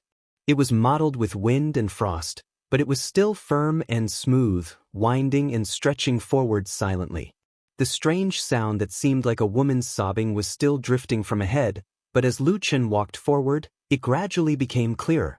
As he walked, Lu Chen suddenly stopped. He saw a small mountain not far ahead. The mountain path passed through the mountainside, and at the same time, it branched off into a stone path. Lu Chen climbed up the small mountain. The small mountain was full of pine trees, and it was dark in the night. Even the stars in the sky were blocked, and the sweet and mournful sobbing seemed to turn here, as if it came from the mountain. The cold wind blew, and the pine trees rustled. The darkness silently stared at Lu Chen on the mountain path. Lu Chen glanced at the small mountain, then continued to walk up. The sobbing gradually became clearer, and the surrounding darkness became thicker. Not long after, Lu Chen, who was walking on the stone steps, saw a pavilion halfway up the mountain. There was a plaque outside the pavilion, but it was too dark to see the words on it. However, the most frightening thing was that there was a figure sitting at a stone table in the middle of the pavilion. Her back was facing Lu Chen, and her long hair was draped over her shoulders. Her shoulders were shaking slightly, and she was sobbing softly. One above and one below, one in front and one behind. The surroundings were thick with ghost chi. When a gust of mountain wind blew past, it lifted the strand of black hair, revealing the pale skin of the female ghost. It was as if even the air had frozen. "Hey!" Suddenly, a voice came from outside the pavilion with a trace of impatience, instantly breaking the gloomy atmosphere. Then, a figure stepped in and very impolitely complained to the female ghost, "Why are you howling here in the middle of the night? Is there something wrong with your brain?" The sobbing suddenly went silent. After a moment, the female ghost suddenly seemed to be shocked by herself. She suddenly let out a scream and jumped up from the stone table. She staggered back and looked at the black figure standing at the edge of the pavilion. Her trembling voice stuttered, "You don't come here. Even ghosts are afraid of ghosts." Lu Chen snorted unhappily and casually lit the fire lighter he carried on his body.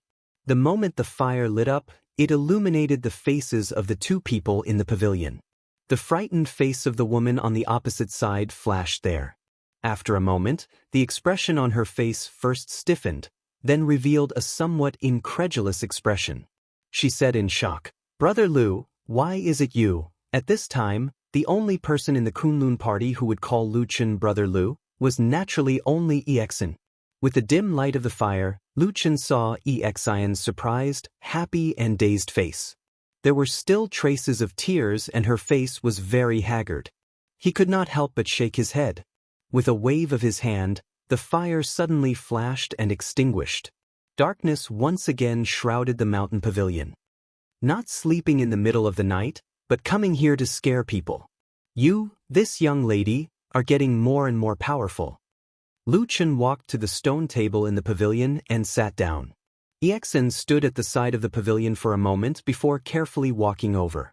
In the pavilion in the night, the faces of the two people became blurred in the darkness again, even if there was only a stone table between them. Perhaps it was surprise, or perhaps it was excitement.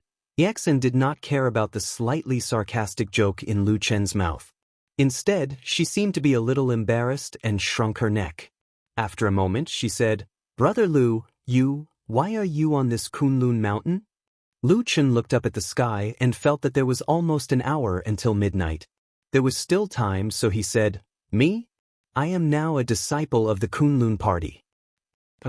Exin widened her eyes and said in shock, "What? You actually also became a disciple of the Kunlun party? Hey, don't think that I can't see the look of contempt on your face when it is dark." Exin was shocked and hurriedly waved her hand. "Oh no. Brother Lu, how could I look down on you? I really didn't expect it. But it's really great that you can come to the Kunlun mountain. No matter what, Kunlun is also a famous and upright sect. You must be much better here than at the Crescent City in the Land of Chaos. Lu Chen glanced at her and could feel the sincere joy in this inexperienced girl's words. He felt his heart warm for no reason. Then he shook his head and snorted. All right, tell me. Why did you come here in the middle of the night to cry and pretend to be a ghost? I didn't pretend to be a ghost. EXN only felt her cheeks heat up. Fortunately, in this dim light, perhaps Lu Chen could not see it.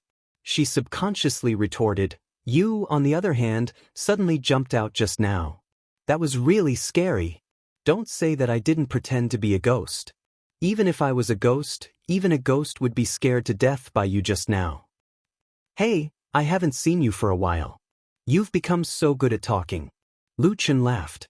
EXIN did not want to be entangled with him on this topic anymore. She hurriedly changed the topic. Brother Lu, what is your status now? Where you arranged to be? Lu Chen said, My talent is ordinary. After I entered the sect, I could only be a servant disciple. Now, I'm planting spiritual fields in the rock valley under Baichao Tang. EXIN let out a soft cry. She seemed to be in disbelief. What a coincidence. I'm also in Baichao Tang. It's really too funny. Her voice suddenly paused. Looking at Lu Chen, the smile on her face slowly disappeared. After a while, with some caution, she whispered to Lu Chen, Brother Lu, today, during the day, I stood in the spiritual fields and watched you come out of the forest. Then I saw you entangle with Yi Gang until you left. Lu Chen said lightly. EXIN was speechless. After a while, she heard Lu Chen sigh. All right, now can you tell me what exactly happened? Chapter 91. The night was dim and the mountain breeze was gentle. Although it was a bit chilly, for some reason, it was no longer as gloomy as before. Instead, there was some warmth. Perhaps people were like this. As long as someone was with them, they would feel better. Loneliness was the deepest fear in the bottom of their hearts. Therefore, after a moment of silence, EXIN finally told Lu Chen what had happened during this period of time. After returning to Kunwu City from the Land of Chaos, the Yi family, who were anxious because she had secretly left home, was naturally overjoyed. Although they scolded her a few times, they were glad that nothing serious had happened. However, there were 3 people who had left, but only one person was left when they returned. Moreover, the other 2 were genuine Kunlun disciples. Of course, this matter couldn't be easily brushed aside. Soon, someone from the Kunlun party came down to inquire about this matter. EXIN truthfully told them what happened on Black Armor Mountain. At first, everyone sighed with emotion and didn't think too much about it. Even Yi Gang's elder brother, senior martial brother Yi, who was well known in the Kunlun party, came over. In the end, he also left in silence and didn't make things difficult for EXIN. No one believed that a little girl like EXIN, who hadn't even formally entered the Kunlun party, would have the intention or ability to harm those 2 people. The following days were peaceful for a period of time. Soon, it was time for the Kunlun party's Immortal Appraisal Assembly. At this time, a message from Jean Dan Fryer, who had taken a liking to EXIN, came from Kunlun Mountain. The gist of the message was that Dongfang Tao, a Taoist expert, had suffered more serious injuries than expected. He still had to go into closed-door meditation for a period of time, and it was unknown when he would come out. However, EXIN was already of age. If she didn't go up the mountain to learn martial arts, she would probably be delayed. Therefore, according to Dongfang Tao's arrangements, the Yi family sent EXIN to Kunlun and she successfully entered a sect. In the end, Dongfang Tao arranged for her to become an official disciple in Baichao Tang. Speaking of which, the status of an official disciple was much higher than that of a servant disciple. An official disciple only needed to cultivate and did not need to do any work to obtain cultivation resources. Of course, the prerequisite for such treatment was that one had to be talented enough and have a strong background. In short, up to this point, EXIN had been living a good life. She was full of hope for the future, happily cultivating on Kunlun Mountain with peace of mind. But a month later, the situation suddenly changed. Yi Gang, one of the 3 from that day, actually returned. According to him, he was surrounded by a pack of terrifying black jackals and crazily gnawed on him. Later, he accidentally fell off a cliff and happened to fall into a pool of water below. That was how he managed to escape. Even so, He Gang still suffered greatly. Not only was his handsome face completely ruined, his vitality was also greatly damaged. His cultivation was mostly gone and there were many serious injuries on his body. When he was discovered at the foot of Kunlun Mountain, he was already on the verge of death. No one knew how he managed to make it back. Fortunately, he had a powerful brother, who loved him dearly. When he found out about this, he immediately tried his best and used many good medicines and miraculous pills to save him. He even recovered most of his cultivation, which was a great fortune amidst the misfortune. But from then on, He Gang seemed to have suddenly changed into a different person, perhaps because he had received too much stimulation in the land of chaos. His personality was abnormally extreme, and he often quarreled and provoked others. Others, on account of his pitiful experience and Heyi's face, would usually give him some leeway. Then, He Gang discovered Exin, who was also on Kunlun Mountain. It was hard to imagine what He Gang was thinking when he saw Exin. But Exin was very surprised at first. Although she was a little afraid when she saw He Gang's terrifying face, she was still happy that he had survived. But He Gang's reaction was beyond Exin's expectation. When he saw Exin, he was stunned for a long time before he stepped back. But soon, he suddenly rushed over with a roar, grabbed Exin's hand, and asked the two of them to become cultivation companions. Then, he began to grope her. Exin was scared out of her wits. Needless to say, she resisted with all her might. After she finally escaped, she soon heard that He Gang was spreading rumors in the Kunlun party. He said that when they went south to the land of chaos, the two of them were already in love and had privately pledged to marry each other. It was also because he was deeply in love with Exin that He Gang had risked his life to distract all the dogs when they encountered the terrifying pack of black jackals on the Black Armor Mountain, so that Exin could escape alone and he would be doomed eternally. But now, when Exin saw that his cultivation was damaged, especially his face, she actually turned her back on him. When she heard this, Exin was completely dumbfounded. And things took a turn for the worse, especially when He Gang's elder brother, Hei, felt sorry for his younger brother's misfortune and publicly said that Exin was ungrateful. For a while, there were many discussions about this matter in the Kunlun sect. Even if Exin tried her best to explain that the situation was not like that at that time, not many people openly expressed sympathy for her. At the same time, He Gang became even more entangled with her. He came to harass her every 2 or 3 days, and insisted that she become cultivation companions with him. The scene that Lu Chen saw at the edge of the forest in Shirpan Valley during the day was the scene that had been repeated in the past few days. Hearing this, Lu Chen finally understood and did not speak for a while. It was quiet inside and outside the mountain pavilion at this moment. Only the light sound of the wind could be heard. Exin quietly looked up at Lu Chen, but found that sitting across the table he was looking at her with a pair of bright eyes, and the expression in his eyes was a little strange. "Brother Lu, why are you looking at me like that?" For some reason, Exin suddenly felt a little guilty and carefully asked. Lu Chen looked at her, thought for a while and asked, "Before I met you, there was really nothing between you and He Gang, right?" "No, really." Exin suddenly stood up, looking anxious, and loudly said, "Brother Lu, I swear to the heavens, there is absolutely no love affair between me and senior martial brother He. At that time, I only thought of him as an older brother, and followed him and martial Uncle Han to gain experience." Lu Chen nodded, indicating for her to calm down. Then he muttered to himself for a while and said, "This matter is not a big deal. Not to mention spiritual master Yuaning, even the sect's Jin Dan friar would be too lazy to care. Oh, speaking of which, don't you also have a backer? Ask your master Dongfang Tao to come out and say something. Although that Heyi's prospects are good, but as far as I know, Dongfang Tao is a veteran Jin Dan friar, and has achieved Jin Dan for at least 10 years. With this kind of experience, many people would have to give him face." Exion's face was sullen, and her expression was full of grievance. She said, Master Dongfen, his injuries are not light. That day, after arranging for me to enter the sect, he went into seclusion again. He only said that after he came out, he would perform the ceremony of becoming my disciple. Before that, he first let me follow Bai Chao Tang to practice some basic techniques. I really have no choice. Lu Chen was startled, shook his head, and quietly said to himself, "This old man is a good hands-off shopkeeper. Why do I feel that he is quite similar to that damn Baldy?"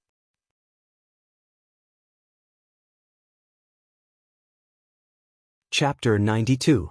Exian didn't hear him clearly.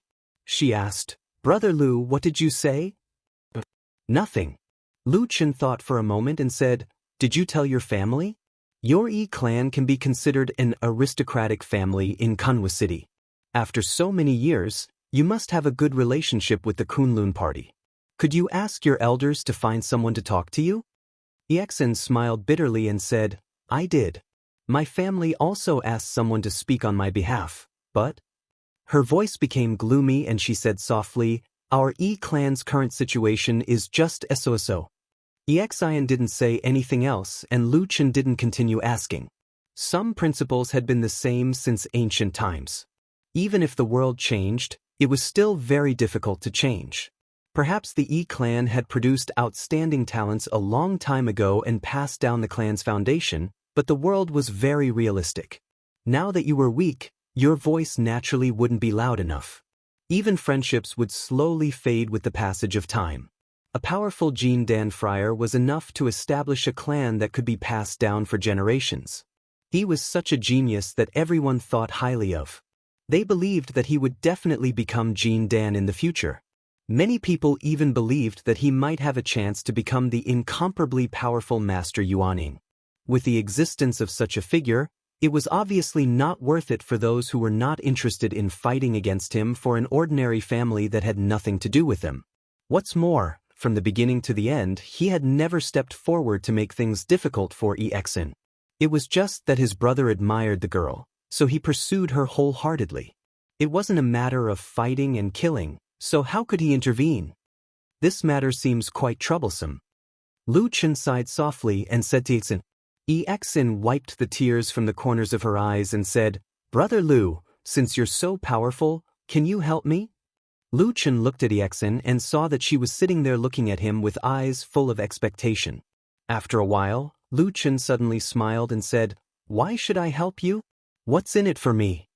Exian was stunned as if she didn't expect Lu Chen to suddenly say something like this.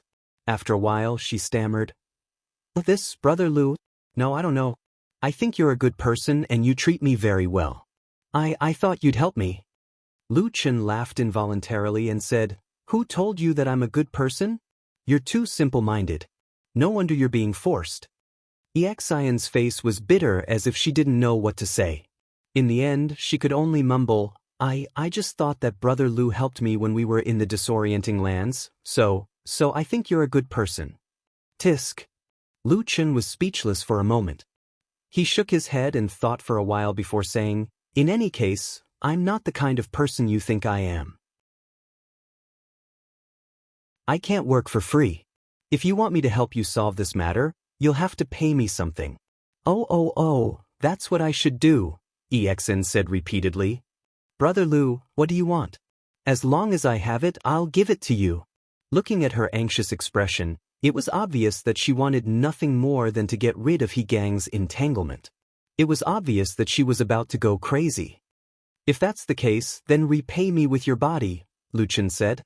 Exian was instantly dumbstruck. Her mouth was wide open as if she had turned into a stone. After a moment, she suddenly saw a faint smile hanging on the corner of Lu Chen's mouth. Only then did she suddenly come back to her senses. She stomped her feet in embarrassment and anger, and said angrily, "Big Brother Lu, what are you doing?" Lu Chen smiled and said, "What's wrong? You can't take it after just one sentence?" Lu Chen said, "I saw that when He Gang came to pester you, you looked embarrassed, angry, and panic-stricken from beginning to end. You didn't even have the strength to fight back. Are your feelings then the same as now?" Exian seemed to understand, but her cheeks still felt a little hot.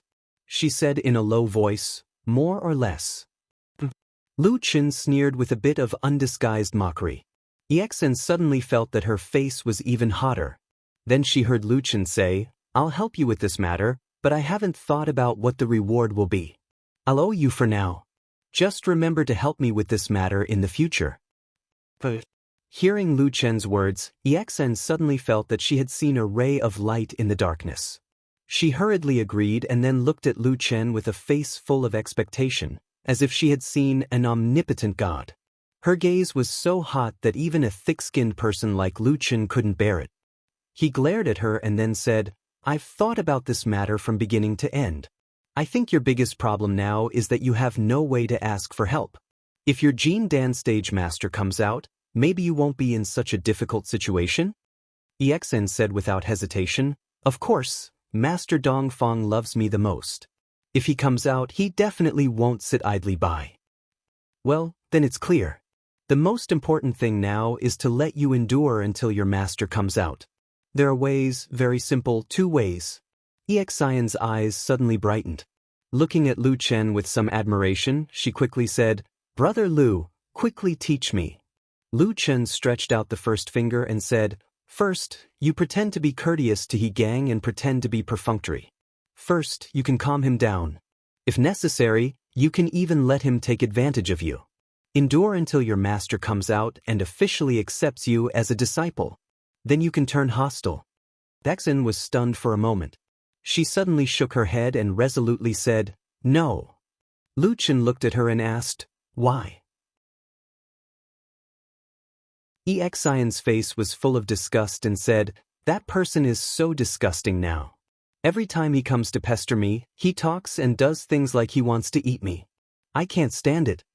Lu Chen nodded to show that he understood and then said, "Since that's the case, then there's a second way. But you should also understand the current situation, so to use this method, it depends on whether you are ruthless enough." Exen looked a little confused and said, "Brother Lu, what do you want me to do? What do you mean ruthless enough?" Lu Chen smiled and waved at her. Exen walked to his side and slightly bent down. Then she saw Lu Chen whispering something in her ear. As Exen listened, the expression on her face slowly changed. First, she was indescribably shocked, then her body trembled slightly, as if she was excited and afraid. In the middle, there was a complicated expression of blushing. After a long while, she straightened her body in a daze and turned to look at Lu Chen. She said with some difficulty, Is this okay?" At this moment, it was the dead of night. That man was silent, just quietly sitting by the table in the pavilion. For some reason, Exen suddenly had a strange illusion. The man in front of her seemed to suddenly become especially strange. At that moment, Exen only felt that the surrounding darkness was like a tide, surrounding that man, making his face unclear, making him hide in the darkness. Even that faint smile that he occasionally revealed seemed to carry a trace of the coldness and sternness of the night. After a while, sitting in the darkness, Lu Chen said indifferently, "I already said, I'm not a good person."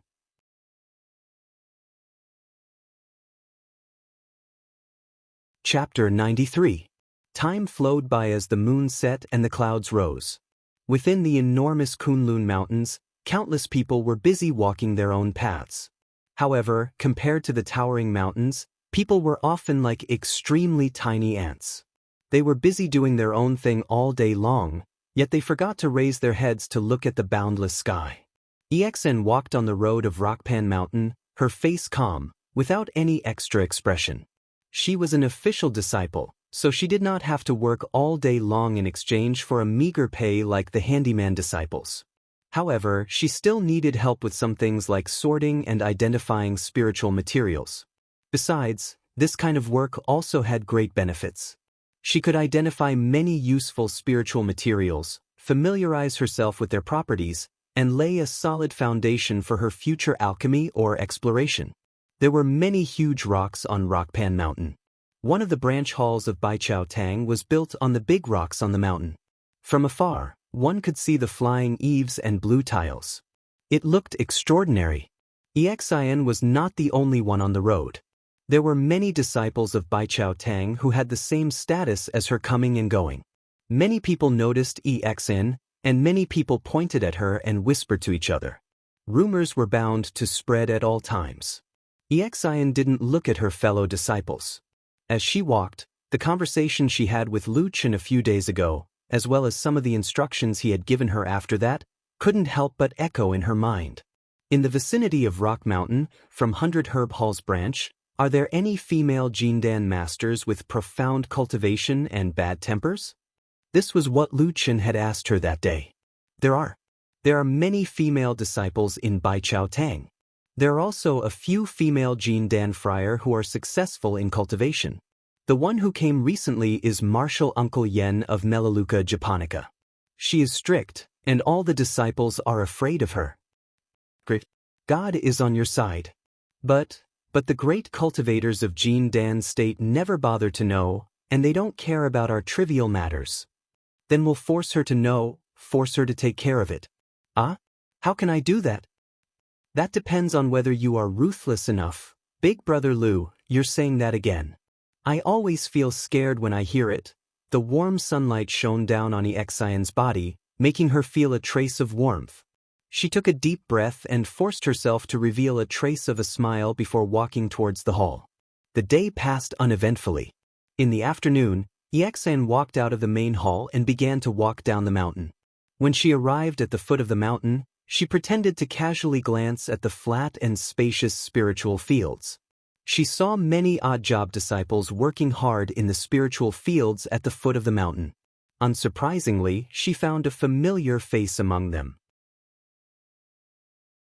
Inconspicuous, Lu Chen stood in a spiritual field and smiled at her from afar. For some reason, seeing that smile, Exen seemed to feel a little more support in her heart, and her originally panicked mind calmed down a little. But before she could think of what to do, suddenly, a gloomy and even somewhat hostile voice suddenly came from not far away. Junior Sister E, what a coincidence. We meet again. Exian's heart jumped, and her hands subconsciously clenched into fists. Then she turned her head to look, and what entered her eyes was that extremely ugly and frightening face. Exen slowly lowered her head, and there seemed to be a little fear on her face. She said in a low voice, Senior Brother He Gang looked at Exian's pretty face, and saw that the fear and weakness not only did not damage her beauty in the slightest, but instead added a bit of sadness and delicateness to her beauty. He felt as if a scorching flame suddenly burned in his heart, like a wild beast suddenly roaring in his body. His eyes revealed a look of greed and desire, but his tone was very calm. He only smiled and said, Junior Sister E, I have something to say to you. Exen slightly raised her eyes, looked at that face, and found that when Gang smiled, the scar on his face twitched. That face became more and more frightening. She couldn't help but take a step back, and after 2 hurried breaths, said, Senior Brother He, if you have something to say, you can say it here. Gang sneered, looked at the many handyman disciples in the surrounding spiritual fields, and a look of contempt appeared in his eyes. He said, There are too many people here, Junior Sister E, let's go to a place with fewer people to talk. As he spoke, Gang walked towards the forest that day. Exian's expression changed slightly, and she looked a little hesitant. Gang suddenly turned back, and with a ferocious look, he shouted fiercely, Junior Sister E. Exian's face showed a painful expression, but in the end, she finally slowly walked out, and followed Gang into the forest.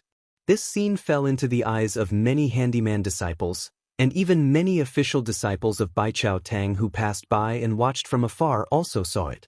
For a moment, everyone looked at each other. The forest was very quiet. Gang looked very happy that Exen had to follow him, and he walked in front proudly. Exian, on the other hand, slowly followed behind him. Lu Chen's words to her echoed in her mind. Every single word sounded simple and clear, but it was as if a knife was stabbing into her heart, and it was filled with pain and determination. I told you to be ruthless, not to be ruthless to Gang, because it's useless. Nowadays, there are countless rumors about Gang. Even if you kill him, you won't be able to shut people's mouths. Instead, you'll become the target of gossip, and your family will definitely not be able to withstand He Yi's vengeance. He Gang is the one who wants you, and wants to skin you alive. I don't know about he, but maybe someone like him needs all the resources to help him break through to the Gene Dan. He might even be tempted by your family's property. What do you think? You'll lose both your wealth and your family. Can you stand it? Can't stand it? That's why you have to be ruthless to yourself. You have to be ruthless to yourself to the point where everyone is scared and in disbelief. Then, everyone will believe you. In this world, how can there be such a comfortable thing as reaping without sowing? Even if there is, it's not between you and me. That's why you have to be ruthless to yourself. Lu Chen said with a smile. EXN recalled that night, Lu Chen's voice and blurry face in the dark. She suddenly shuddered. She stared fixedly at He Gang, who had stopped in front of her and turned around to look at her with a hateful smile. Her eyes twitched, and her body trembled slightly. All of this fell into He Gang's eyes. He looked at EXN as if he was looking at a weak little chick. A tyrannical emotion seemed to rise from his heart. That terrifying scene of countless ferocious black dogs barking and biting each other flashed across his mind, causing him to tremble uncontrollably. He was scared. He was scared to death. Every time he dreamed of that scene, he would be scared to the point of peeing his pants. And every time he saw EXIN's beautiful face, he would angrily think, why was she able to escape safely while he had to suffer like that? Everything was her fault. I want to let her taste that kind of pain.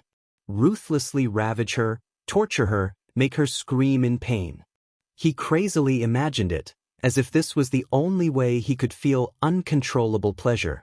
It was at this time He Gang heard EXN open her mouth, and with a trembling voice, she said, Senior brother, don't force me like this, okay?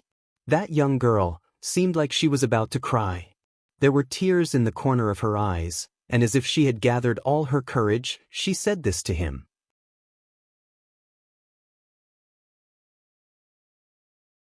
Chapter 94. He Gang sneered, his white teeth peeking out from his missing mouth. He looked especially ferocious, like a wolf or tiger. EXN took another step back and said in a trembling voice, Don't force me, senior brother He Gang spat and said fiercely, I want to force you, so what? I'll tell you clearly I want you. Follow me faithfully for the rest of your life. When my big brother reaches the golden core or nascent soul stage, you and your clan will enjoy endless wealth and glory. EXIN's face was pale as she shook her head. After a while, she smiled bitterly. Our family. So you really coveted our family property? He Gang suddenly frowned, as if he felt that something was wrong, but he couldn't think of what it was, so he didn't bother to say more. With a wild laugh, he strode towards EXN, and at the same time, reached out to grab her, and said with a smile, Junior sister I've missed you for a long time, today you, clang.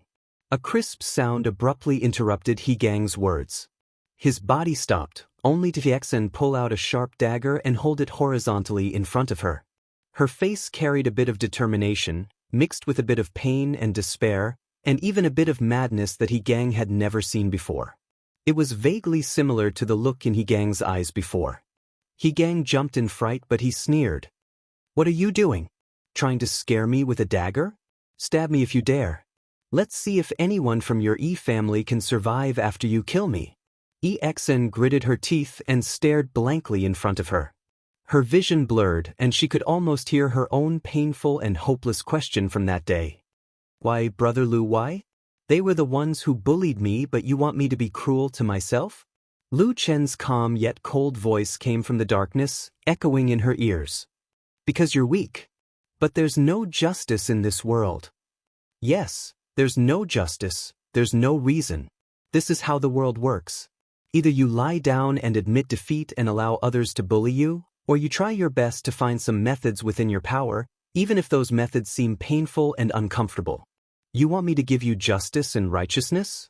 I'm sorry, I don't have any. I'm not a good person, I can only teach you these things. EXN suddenly screamed, like a little beast that was forced into a desperate situation. Her fear was not directed towards the ugly man in front of her, but rather towards an invisible aura. She trembled all over. When He Gang saw this, he was so excited that his body was trembling. He let out a roar and his eyes were bloodshot. He suddenly rushed over and grinned, "Stinking whore, today I'll call you, damn whore, today I'll call you." The low muffled sound wasn't loud, but it was like a sudden clap of thunder.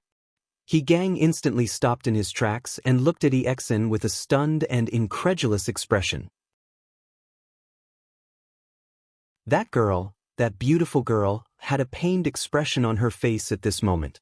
However, her hand was gripping the dagger tightly, and she had stabbed it into her own body with a backhand.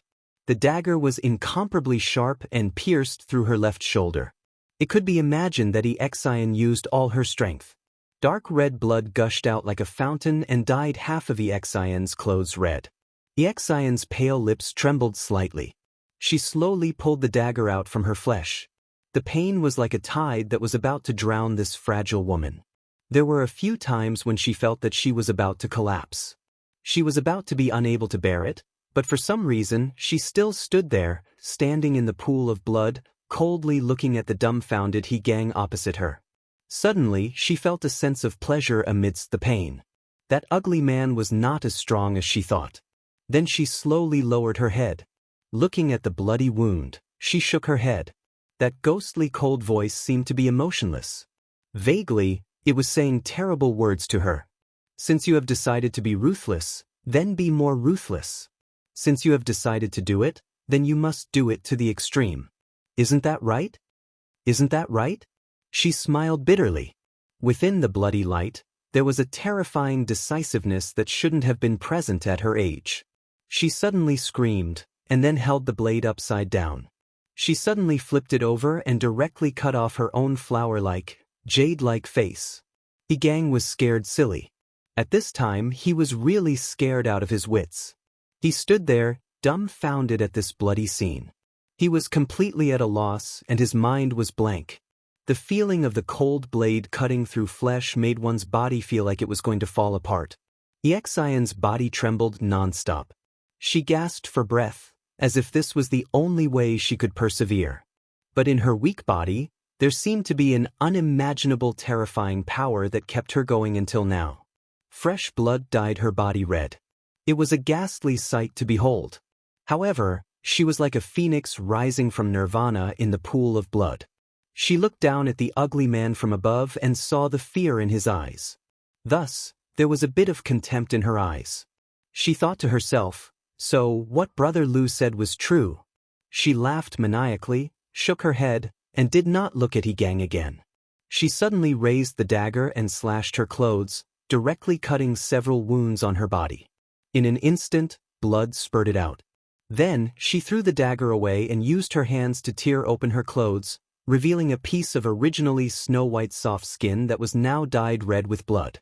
The beautiful body that was hidden under the clothes looked unusually bright red, and there was a kind of tragedy that could not be looked at directly. Then she raised her head again.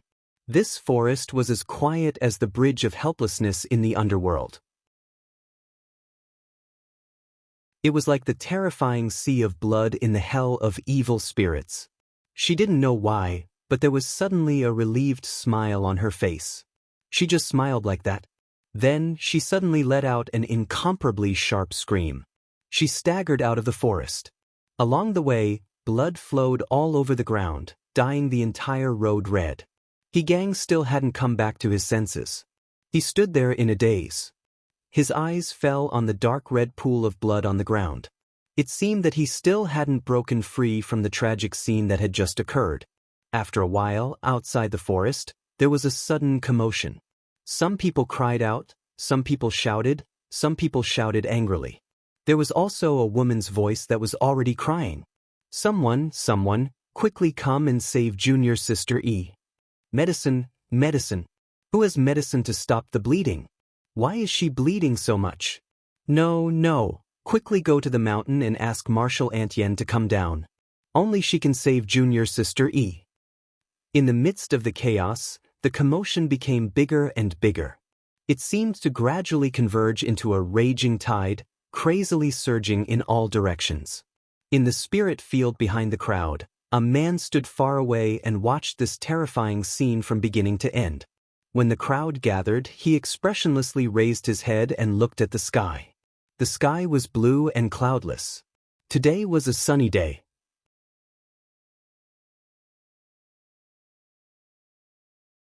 Chapter 95.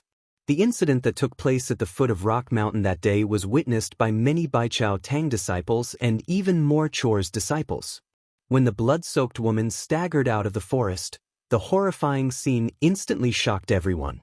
Dark red blood flowed on that beautiful face, piercing into everyone's eyes like a sharp knife, causing their eyes to sting. They held their breath and tensed up involuntarily. Like a boulder thrown into the water, it instantly set off a monstrous wave. The Kunlun party was, after all, a prestigious and upright sect. Jean Dan Friar Melaleuca Japonica, who was in charge of the Bai Chao Tang sect on Rock Mountain, immediately rushed down the mountain after receiving the news to protect Xin and heal her. At the same time, someone noticed that someone was trying to sneak out of the forest. It was He Gang, so he immediately shouted for them to expose him. Thinking of all the things that happened before, the crowd was instantly agitated and many people cursed it out loud. However, He Gang's elder brother, He, was too famous. Although the crowd was angry, no one dared to stop them. At this moment, the white-haired Melaleuca Japonica suddenly appeared next to He Gang without saying a word. Then she slapped him hard in the face. That afternoon, at the edge of the forest at the foot of Rock Mountain, everyone heard the crisp sound of bones breaking and the man's heart-wrenching scream. Of course, no one paid attention to him. By evening, the incident had spread throughout the Kunlun party and caused a sensation in all sections. The Yi family of Kunwa City had rushed to the mountain after hearing the news. It was said that the scene was so tragic that the girl's mother fainted when she saw her daughter. Xion's father and other relatives and friends were all furious. Bai Chao Tang sect was one of the most important sects in the Kunlun party. It was powerful and well-established. In just one day, 2 Yuaning Jinren and 7 Jean Dan Friar immortals came directly to Rock Mountain.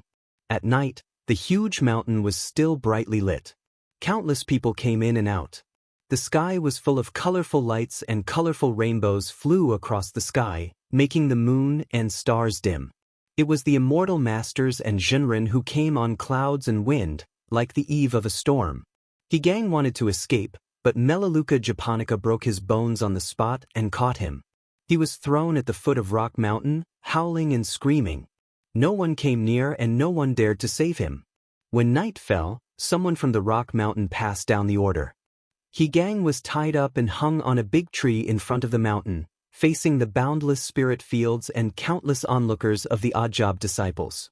This was, of course, an undisguised insult and venting of anger. He Gang screamed and defended himself, saying that Xin was a bitch and that she did everything herself. She stabbed herself and it had nothing to do with He Gang. In the cold mountain wind, He Gang's voice gradually became hoarse and weak. In the end, others could only hear him calling his brother's name in a low voice. But this night, he never showed up. He Gang was also hung for the whole night. Within the sects of Kunlun, every hall on every mountain peak seemed to have smelled something that night. Everyone was silent. And among the huge mountains of Kunlun, there seemed to be a sense of mutual hostility that night. The next morning, there was news from the powerful Heavenly Soldier Hall, which was in charge of the magic weapon refining and the forging of celestial weapons in the Kunlun party. Dukan Jinren, who had a high reputation in the Heavenly Soldier Hall, summoned his most beloved disciple He to the famous Heavenly Fire Hall of the Kunlun party and reprimanded him for a long time. He knelt on the ground and did not dare to speak. It was even said that Dukan Jinren, in his rage, directly hit and slapped and kicked He, causing He to repeatedly kowtow in front of the hall until his face was bruised and bleeding. However, when the news came, the stone mountain did not seem to be moved at all. The entire mountain was silent, like an angry giant beast, coldly looking at its opponent in the Kunlun mountain range. The atmosphere in the Kunlun party became more and more tense the next day. The disciples of the Heavenly Soldier Hall suddenly could not get elixirs and elixirs from the elixir room. In the argument, the disciples on both sides, especially the disciples of Bai Chao Tang, became more and more provocative. The situation even seemed to be worsening. But on this night, the head of the Kunlun party, Immortal Idol Month, suddenly arrived at the Stone Mountain. Together with her was the chief elder of the Heavenly Soldier Hall, Dukan Jinren. They first went to visit Yexin, who was seriously injured and on the verge of death. Of course, under the care and treatment of so many powerful cultivators of Baichao Tang, Yexin's injuries had greatly improved. Then, Immortal Idol Month came forward to host the meeting. She summoned Dukan Jinren and the two immortal masters of Baichao Tang, Qian Deng and Mingzhu. They found a quiet room to talk behind closed doors. They chatted for half a day. However, when they walked out of the door, everyone on the rock mountain saw the four highly respected Yuaning Jinren smiling. They were like celestial beings who did not eat the food of the mortal world. They greeted each other, looked forward to the bright future of Kunlun, talked about the hardships on the road of cultivation, and only said that the celestial path was brilliant and that it was the right path of the mortal world. Dukan Jinren then took his leave and floated away. During this time, he never mentioned He Gang, who was still hanging on the big tree at the foot of the stone mountain. The people of Baichao Tang also seemed to have forgotten about this matter. After this, the matter quickly subsided. He Gang was released after being hung for 3 days. His brother, He, picked him up and sent him out of Kunlun Mountain.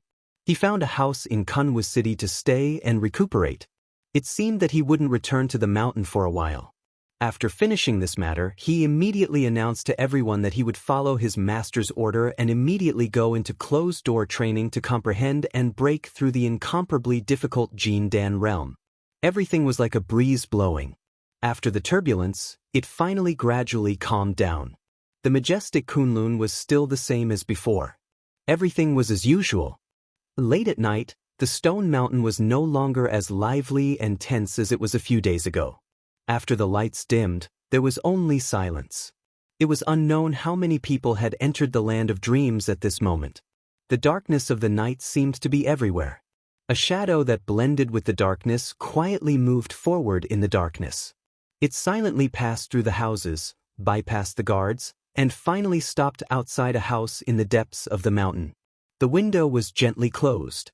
As if the night wind blew in, it made a squeaking sound and swayed a little. On the bed in the house, Yexin turned over and rubbed her eyes sleepily. Suddenly, her body trembled and she sat up abruptly. She found that there was suddenly an extra shadow beside her bed. But before she could scream, a large hand had already covered her mouth, forcing her to swallow all her cries.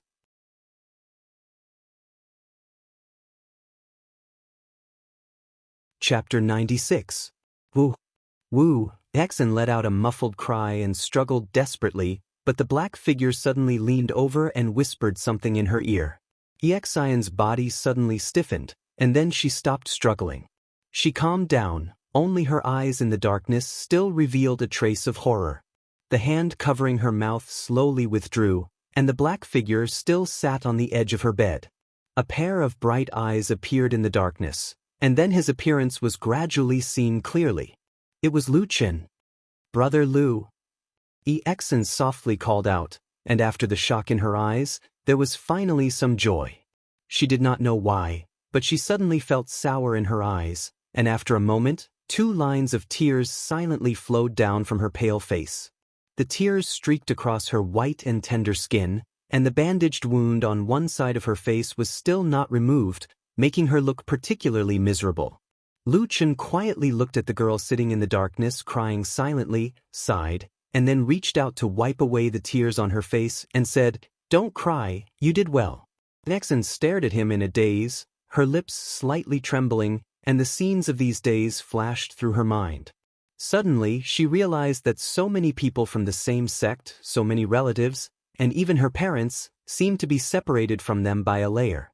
In these few days, she desperately suppressed her fear, endured her nervousness, and only at this time, in this dark and quiet night, in front of this man who seemed to be one with the darkness like a shadow, did she suddenly feel a trace of relief. He knew all the secrets, and there was no need to pretend anything in front of him.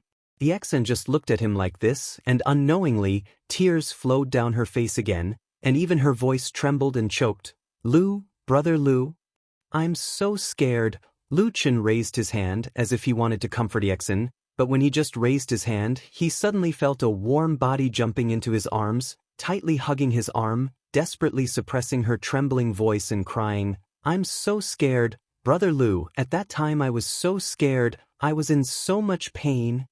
I've never been in so much pain in my life. I saw myself bleeding so much, my whole body was covered in blood, I even cut my own face, from now on I am an ugly person." Sob sob, sob sob sob sob. Lu Chen's hands froze in the air, for a moment he did not know whether to raise or let go, and could only let Xian vent in his arms. After a while, he found that Xian did not seem to show signs of calming down, so he could only gently pat the girl's shoulder and whispered, okay, it's all over."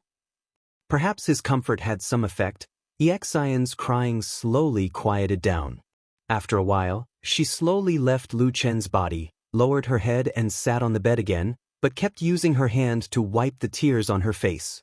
A hand held a handkerchief and handed it to her. Xian hesitated for a moment, took it, and while wiping her face, she whispered, "Thank you." Well, this is the final result of the matter. The room was still dark. In the darkness, Lu Chen and Xian sat on the same bed, somewhat strangely and somewhat inexplicably ambiguous. Separated by some distance, they listened to Lu Chen talk about what happened these days.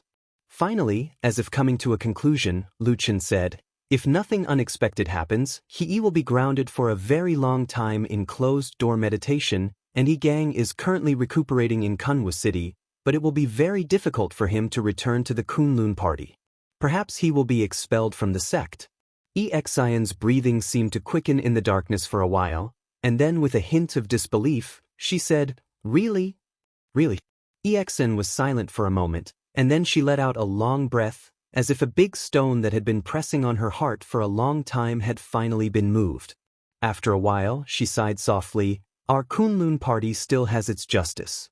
But this time, because of me, they actually alarmed so many seniors and elders, really?" Before she finished speaking, Xian suddenly saw Lu Chen, who was next to her, turn his head to look at her. A pair of bright but deep eyes stared at her. For some reason, Xian suddenly felt weak in her heart, and her voice involuntarily dropped. After a moment, she stammered, Did I say something wrong?" Lu Chen looked at her with a faint smile and said, "Do you really think that Bai Chao Tang and Heavenly Soldier Hall made such a big movement just for you?" Xian was stunned. After a while, she said with a stutter, "Didn't I? In the beginning, of course it was for you. That day when you came out of the forest, the scene was bloody and tragic. No one could stand it. So, including your martial uncle Melaleuca Japonica, she angrily made a move because she couldn't help you. But what kind of influential family is the Kunlun party? There are so many masters and recluses in Baichao Tang. How could they rashly fall out with such an important hall like Heavenly Soldier Hall for the sake of you, an insignificant new disciple? Before, even you didn't dare to believe that it would be like this, right?" Xian silently nodded and said, "Then why on earth, Brother Lu?" Lu Chen smiled and said, "Because there are still people who don't like the He brothers. Just like you, a disciple of a sect from an aristocratic family in Kunwa City."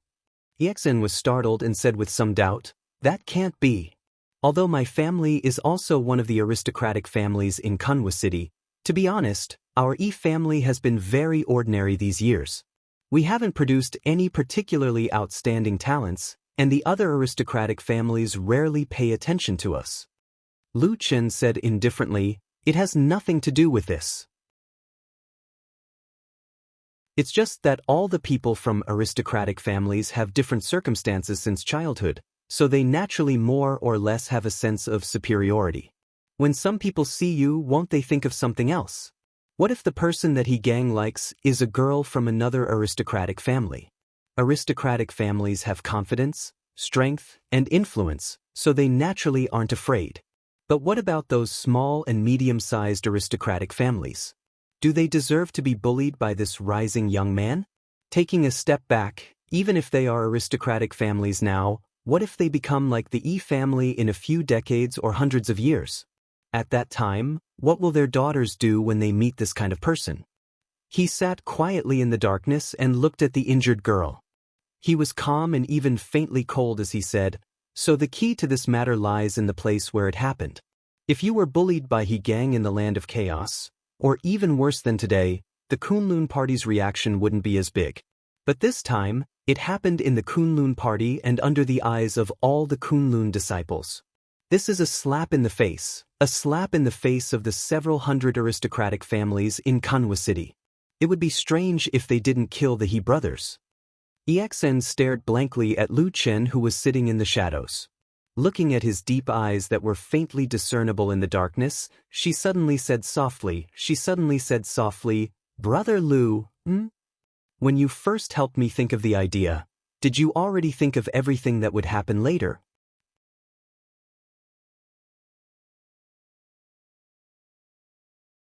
Chapter 97. Lu Chen glanced at EXN and said, "Why do you ask?" EXN lowered her head silently.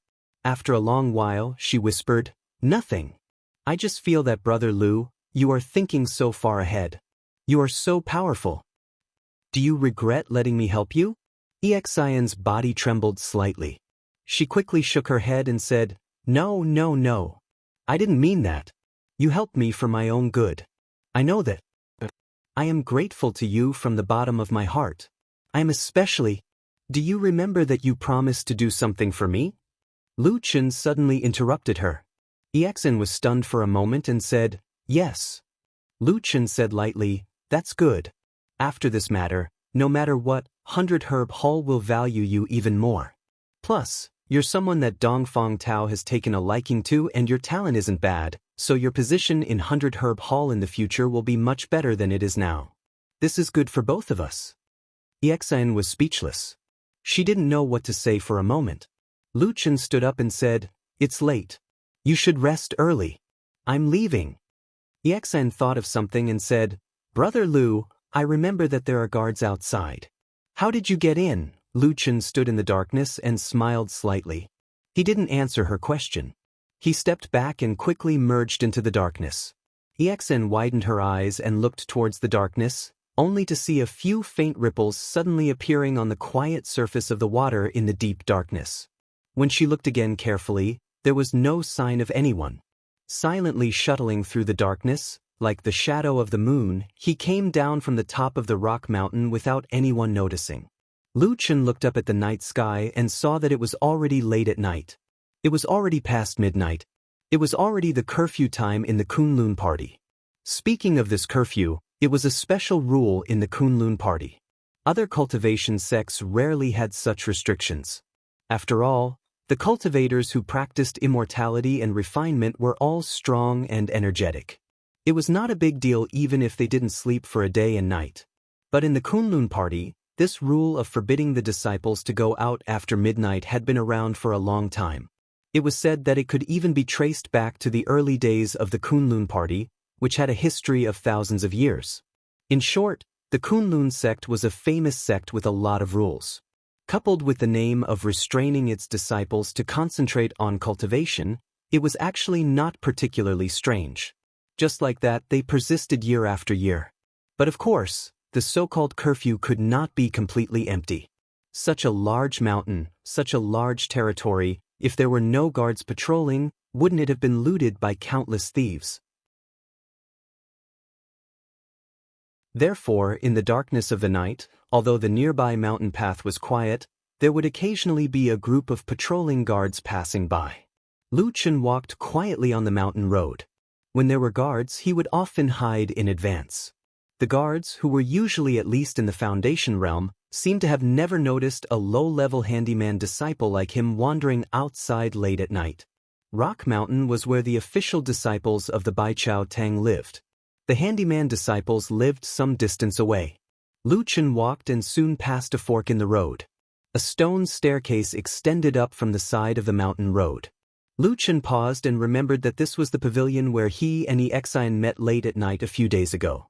Thinking about what he said that night and EXN's appearance at that time, then thinking about how things seemed to have turned upside down in just a few days, Lu Chen felt a little emotional, but he did not intend to stop and continued to walk forward. The footsteps gradually faded away and Lu Chen's figure also disappeared into the darkness. But after a while, in this quiet mountain forest, as the cold night wind blew, a blurry figure suddenly walked out from the gloomy pavilion halfway up the mountain. The figure was that of a slender woman. Because it was too dark, it was impossible to see her appearance clearly. One could only faintly see that she was standing on the edge of the pavilion, gazing in the direction that Lu Chen had left. The night wind blew, causing her clothes and hair to float. A flash of light flitted through the night. It was a scarlet feather shawl draped over her shoulder. She silently stood in the darkness. After a while, she turned around and walked toward the summit. The days in Kunlun Mountain once again calmed down. The He brothers went into seclusion, and Mount Li went into seclusion. Afterwards, this matter was quickly forgotten. Everyone once again began to live the same leisurely days as before, cultivating, refining, and competing to become immortals. In the spiritual fields at the base of Rockpan Mountain, the various kinds of spiritual plants had also reached the point of maturity. Bai Chao Tang sent people down to take the harvest with great familiarity. Then, according to the rules, the surplus harvested spiritual plants were given to the odd job disciples. Afterwards, they exchanged them on the spot. Basically, everyone exchanged them for spirit stones. The number of spirit stones varied, but this was the first time that most of the odd job disciples had extra money on hand. Thus, before they began planting the next batch of spiritual fields, they had half a month of comfortable days to pass. Many people were already calculating what kind of miraculous medicine they should exchange for to assist in their cultivation, or perhaps they should inquire about whether the sect had better cultivation methods they could purchase. Lu Chen's harvest was also not bad. He had obtained 30 spirit stones, which was considered a lot among the odd job disciples. However, before the spirit stones had warmed up in his bosom, an uninvited guest came to find him. "Treat, Brother Lu." When Exen found Lu Chen, she was smiling so happily that even her eyes seemed to be squinting. Although on the night when she was injured, Exen still seemed to be a little uneasy, but as her injuries improved, she still secretly looked at Lu Chen in a new light. She secretly regarded him as her most trustworthy friend, often sneaking over to talk to him. On this day, after receiving the spirit stones, Exin came to his door to ask for some money. Lu Chen unhappily rolled his eyes at this smiling young girl. "Your family is obviously rich. Why do you always think of a pauper like me?" Exin smiled. "That's not the same. It's especially delicious to eat your treat." Lu Chen said, "You've learned bad things." Exin pulled him away and said, "That's because I learned bad things from you. Less nonsense, let's go. Besides, I haven't seen Atsu for a long time. You always said it wasn't good to go up the mountain, so you left it in Kanwa City. It's so pitiful." Lu Chen couldn't dissuade her, so he had no choice but to follow her. However, he hadn't gone down the mountain for quite some time, so he also wanted to find some free time to go to Old Ma's place to take a look. The two of them walked all the way to the southern mountain gate of the Kunlun party. Just as they were about to pass under the majestic memorial archway of the mountain gate and leave the mountain, they suddenly saw a sudden commotion coming from below. The Kunlun disciples walking in front of them suddenly made way for a path. Soon after, a group of people walked over. Lu Chen and Exin didn't know what was going on. They were a bit puzzled, but they still followed the crowd and stood to the side. Before long, that group of people walked past them. The leader was an old man with white hair and a youthful complexion. He looked like an immortal, and his aura was truly extraordinary. He seemed to be an expert who had achieved the Tao. Walking next to this imposing old man was a little girl. She looked about 10 years old, had an ethereal temperament, and was extremely beautiful. Moreover, the most amazing thing about her was that despite her young age, she seemed to have a kind of cold and holy aura. She was like a white lotus on a snowy peak, making people not dare to approach her. Lu Chen, who was standing to the side, suddenly frowned. His gaze fell on the girl's face, and he discovered that he had seen this incomparably holy girl before.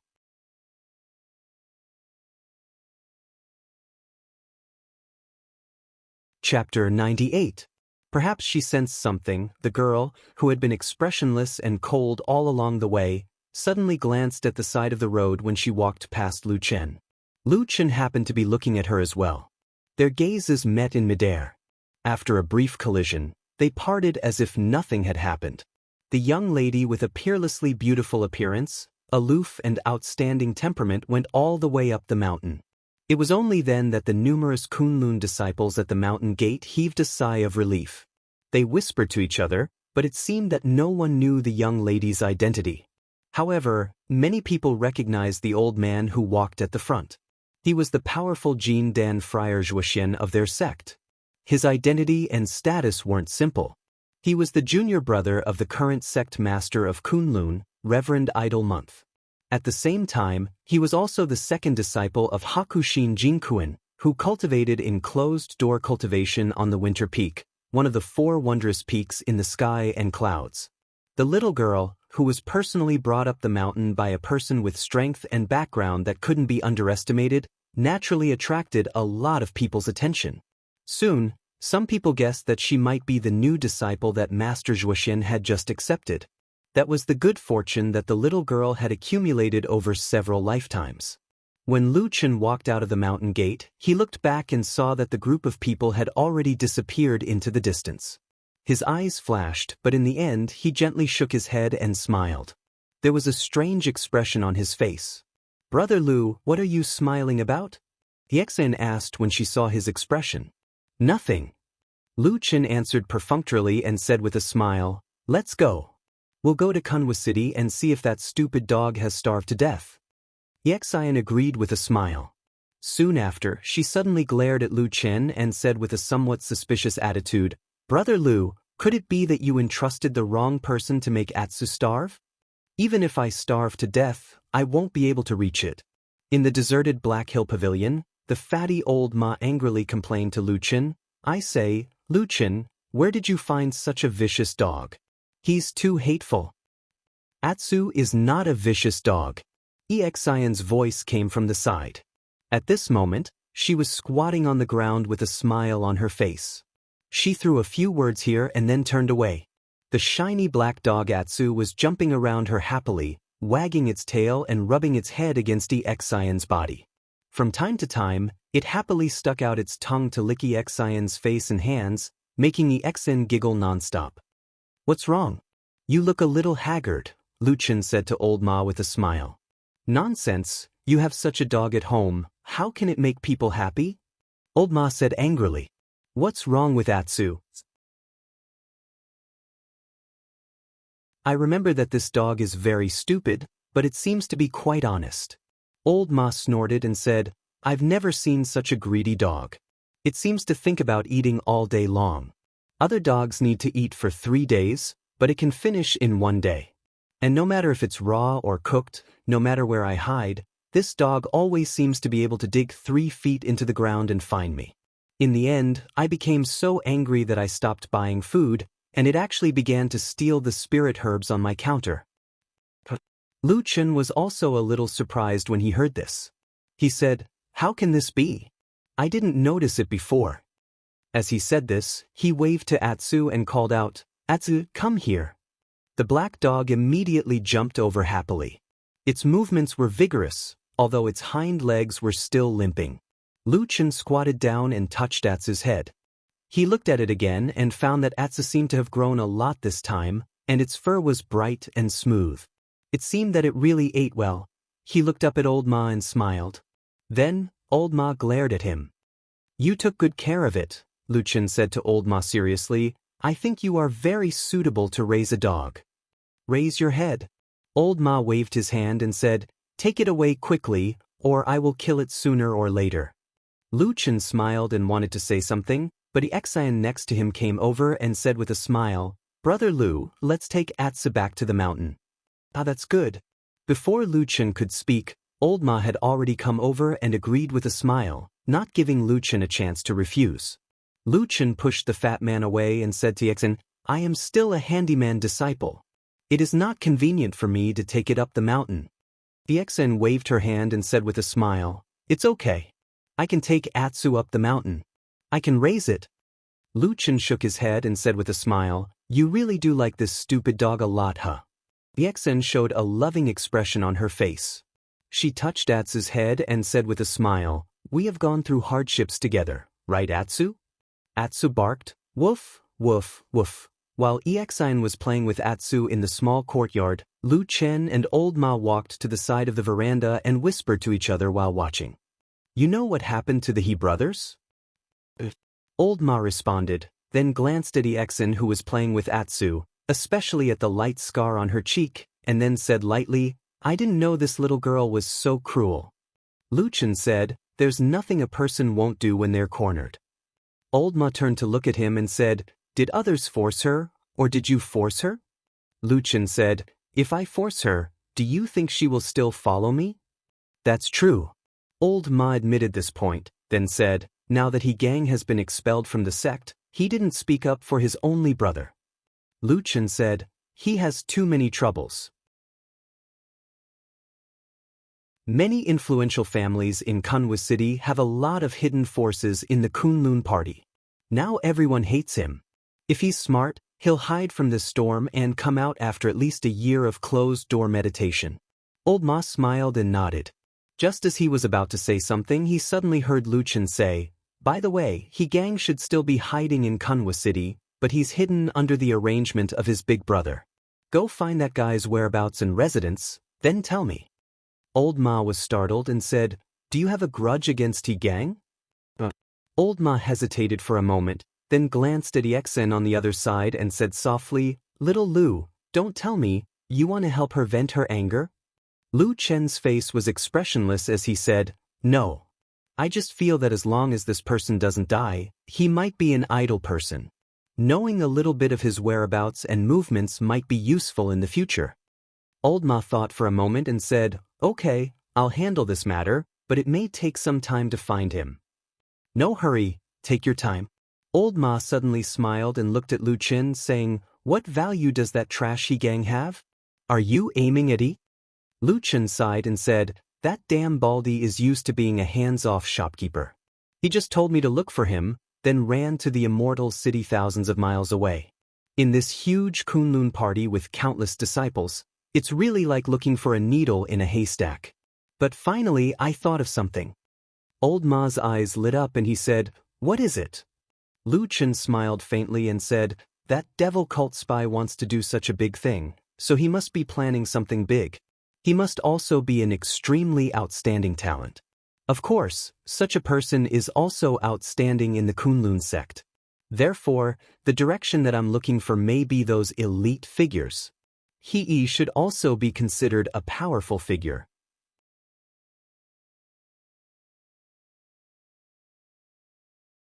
Chapter 99. When they returned to the mountain, in front of the mountain gate of the Kunlun party, as expected, the two people with the black dog were stopped. However, as a handyman disciple, Lu Chen couldn't say anything, while Exen just hugged Etsu tightly and then silently looked at the few guarding disciples of the Kunlun party who stopped them. After a pleading look appeared on her face, the guarding disciples looked at each other and then quickly let them go. The Kunlun party generally does not allow these cats and dogs to go up the mountain. Usually, those who do so will be stopped by the guarding disciples at the mountain gate. While walking on the mountain road of Kunlun, Exen said to Lu Chen with a little pride, "But I specifically checked the sect rules. This matter is too small, so small that our ancestors did not include this matter in the sect rules at all. And Kunlun Mountain is so big. Although there are no monsters, there are all kinds of mountain cats and small beasts in the mountains at the edge. How can they really be banned?" Lu Chen smiled and said, "Smart." Exine stuck out her tongue and smiled. Then she leaned over and patted the head of Atsu, who was following her, and sighed. "In fact, those senior brothers know about me and they feel sorry for me. This is also good. Being able to let Atsu go up the mountain with me, at least my suffering was not in vain." Lu Chen laughed. After walking for a while, the two were about to separate. Unexpectedly, at this time, Atsu habitually followed Lu Chen, which made Exen so angry that she hugged Atsu, the heartless black dog, and tried to persuade it to go with her. Who knew that the stupid dog Atsu was not grateful, and it was determined to follow Lu Chen. In the end, the helpless EXN could only wave goodbye to them with a sad face. Fortunately, now that they were living in the mountain of Kunlun, they could visit Atsu at any time. After XN walked far away, Lu Chen walked back to his residence with Atsu. At the same time, he looked at Atsu, who was running back and forth excitedly because it came to a new place, and he was a little confused. Why did this lame black dog insist on following him? In the land of chaos, perhaps it could be explained by instinct, but after such a long time, including staying at Old Ma's place, this black dog was still so close to him. It seemed that something was not quite right. But after thinking about it, Lu Chen still could not figure out the reason, so in the end, he laughed at himself and thought that perhaps birds of a feather flocked together. The handyman disciples were the most numerous people in the huge population of the Kunlun party, but they had the lowest status. Lu Chen was one of the handyman disciples, so it was impossible for him to live on Rockpan Mountain like an official disciple like Exian, let alone an elite disciple like Hei who could have his own cave. The place where he lived was in a remote valley some distance away from Rockpan Valley. There were many terraced houses built here for the handyman disciples to live in. The house that belonged to Lu Chen was an inconspicuous one. It was not big, with a front door and a back window, gray walls and black tiles, and it looked a little depressing.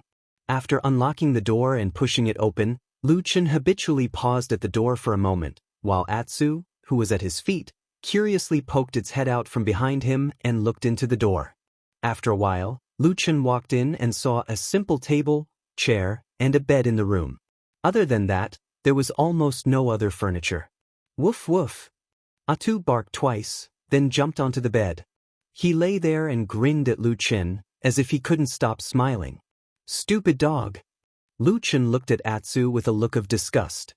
He walked over and patted its butt, driving Atsu away, and said, "You are so dirty. Can't you let me sleep?" Woof woof. Atsu shook its head and wagged its tail, then sniffed here and there in the room. After a while, it ran to the door and lay on the ground. The next day, Exian came looking for Atsu. At the same time, she brought a lot of food that Atsu liked to eat. The black dog was so happy that it jumped up and down. Woof woof. After feeding Atsu, Exian asked Lu Chen what did Atsu eat yesterday. Lu Chen confidently said that there were so many forests around, and he drove Atsu into the forest to find its own food, and it would come back when it was full. Exian was stunned for a long time, and she almost cried while hugging Atsu.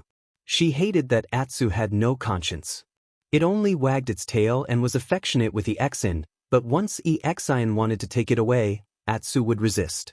After trying a few times, Exian finally gave up helplessly. She secretly decided to come here a few more times in the future and take good care of this poor little dog that had no parents. Lu Chen directly ignored Exian's kindness. Atsu, on the other hand, would desperately suck up to them when there was food and ignore them when they were full.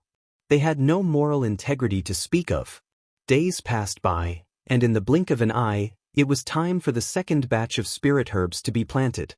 Lu Chen continued to live between the house and the spirit field, but the difference was that he often had a black dog by his side, which was always happy and active. Of course, the disciples of the same sect were a little surprised that Lu Chen suddenly had a dog by his side, but it was not a big deal, so no one bothered. Atsu followed Lu Chen all day long. When Lu Chen was working in the spirit herb field, it would wander around the Stone Pan Valley. Sometimes, it would run into the forest, and sometimes, it would lie on the field and sleep. In this immortal sect that mortals yearned for, at least Atsu's life was very comfortable. After eating, it would sleep. After waking up, it would play. When it was tired, it would sleep and eat again. Even immortals could not compare to this happy life. After a period of time, one day at noon, Atsu left the Stone Pan Valley and ran into a forest at the edge of the Stone Pan Valley. During this period of time, it had been running around everywhere, and it had almost explored the surrounding terrain of the Stone Pan Valley. It had also left many urine traces in many places. The forest in front of them was located in the north of the Stone Pan Valley, and it was the last territory that it had not explored yet. Atsu stepped into the forest confidently, and as usual, patrolled the spiritual land and sniffed everywhere. The forest was very quiet. Occasionally, there was the sound of birds chirping, but no one knew where it came from in the dense branches. Sunlight shone through the gaps between the branches and leaves, illuminating the flat path in the forest. Atsu sniffed the ground all the way. Sometimes it trotted, sometimes it walked slowly. Before it knew it, it had already walked a long distance. Suddenly, in a dark corner of the forest, a blurry shadow flashed past the dense foliage behind the trees. Atsu's ears suddenly pricked up, and it stopped suddenly. Then, it suddenly turned around and let out a low growl. Its eyes revealed a hint of fierceness. However, there was nothing behind it, only an empty forest. Atsu stared at the empty forest for a while, and gradually relaxed. There seemed to be some doubts in its eyes, but it still turned around and continued forward. After a few steps, a sound suddenly came from its side, as if someone had suddenly stepped on the forest ground and broken a dead branch. When the crack sound came, Atsu suddenly jumped up and bared its teeth in that direction, revealing its sharp fangs. In that direction, behind a thicket, there was a sudden movement of branches and leaves. Then, from behind the branches, a figure slowly appeared. An abnormally beautiful but somewhat cold little girl's face appeared behind the bushes.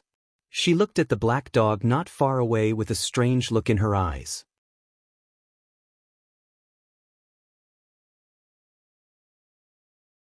Chapter 100. In the depths of the forest, it was quiet. Separated by a clump of leaves, the black dog and the girl who suddenly appeared looked at each other. For some reason, Atsu looked a little nervous. It widened its eyes and stared unblinkingly at the girl behind the trees, especially when it suddenly raised its head and sniffed the air a few times with its nose. Atsu suddenly took a step back, and the hair on its neck slowly stood up. It let out a low growl and showed its sharp fangs to the little girl. The dog. The little girl behind the trees also looked at Atsu. She seemed a little surprised and a little curious. After a while, the branches and leaves suddenly shook, and then she walked out from behind the trees. She was like a fairy that had fallen into the mortal world, elegant and pure. With every step she took, the green branches and leaves seemed to sway gently for her. Her right hand was behind her back, and her left hand was at her side. She gradually showed a trace of a smile, as if she was naive, and walked towards Atsu. The growl in Atsu's throat suddenly became louder, as if it was full of wariness and hostility towards this beautiful girl. Huh! The girl seemed a little surprised. She stopped walking, but the way she looked at Atsu seemed to be a little more interested. After looking at Atsu with her clear and bright eyes, she pondered for a while, and then seemed to think of something and smiled slightly. Come here. The girl squatted down 6 or 7 feet away from Atsu. She still maintained the strange posture of her right hand behind her back, and then raised her left hand. Her skin was as white as snow, and it looked as delicate and beautiful as a spring onion. She waved at Atsu and deliberately lowered her voice, as if she was whispering to it. There was a trace of inexplicable strangeness in her voice, and she said, "Little dog, come here." Atsu stood there motionlessly, his eyes fixed on the strangely beautiful little girl, as if he didn't hear her greeting. The atmosphere in the forest was silent and a little stiff, but the girl didn't seem to care. She narrowed her eyes slightly, but her gaze seemed to be getting brighter and brighter. She looked at Atsu and smiled. Then, she stretched out her white and tender fingers and said to Atsu, "Little dog, are you feeling very hungry? Do you feel like you can't eat your fill?" Atsu stared at her and made a muffled sound. He sounded angry and confused at the same time. The young girl smiled and squatted on the ground.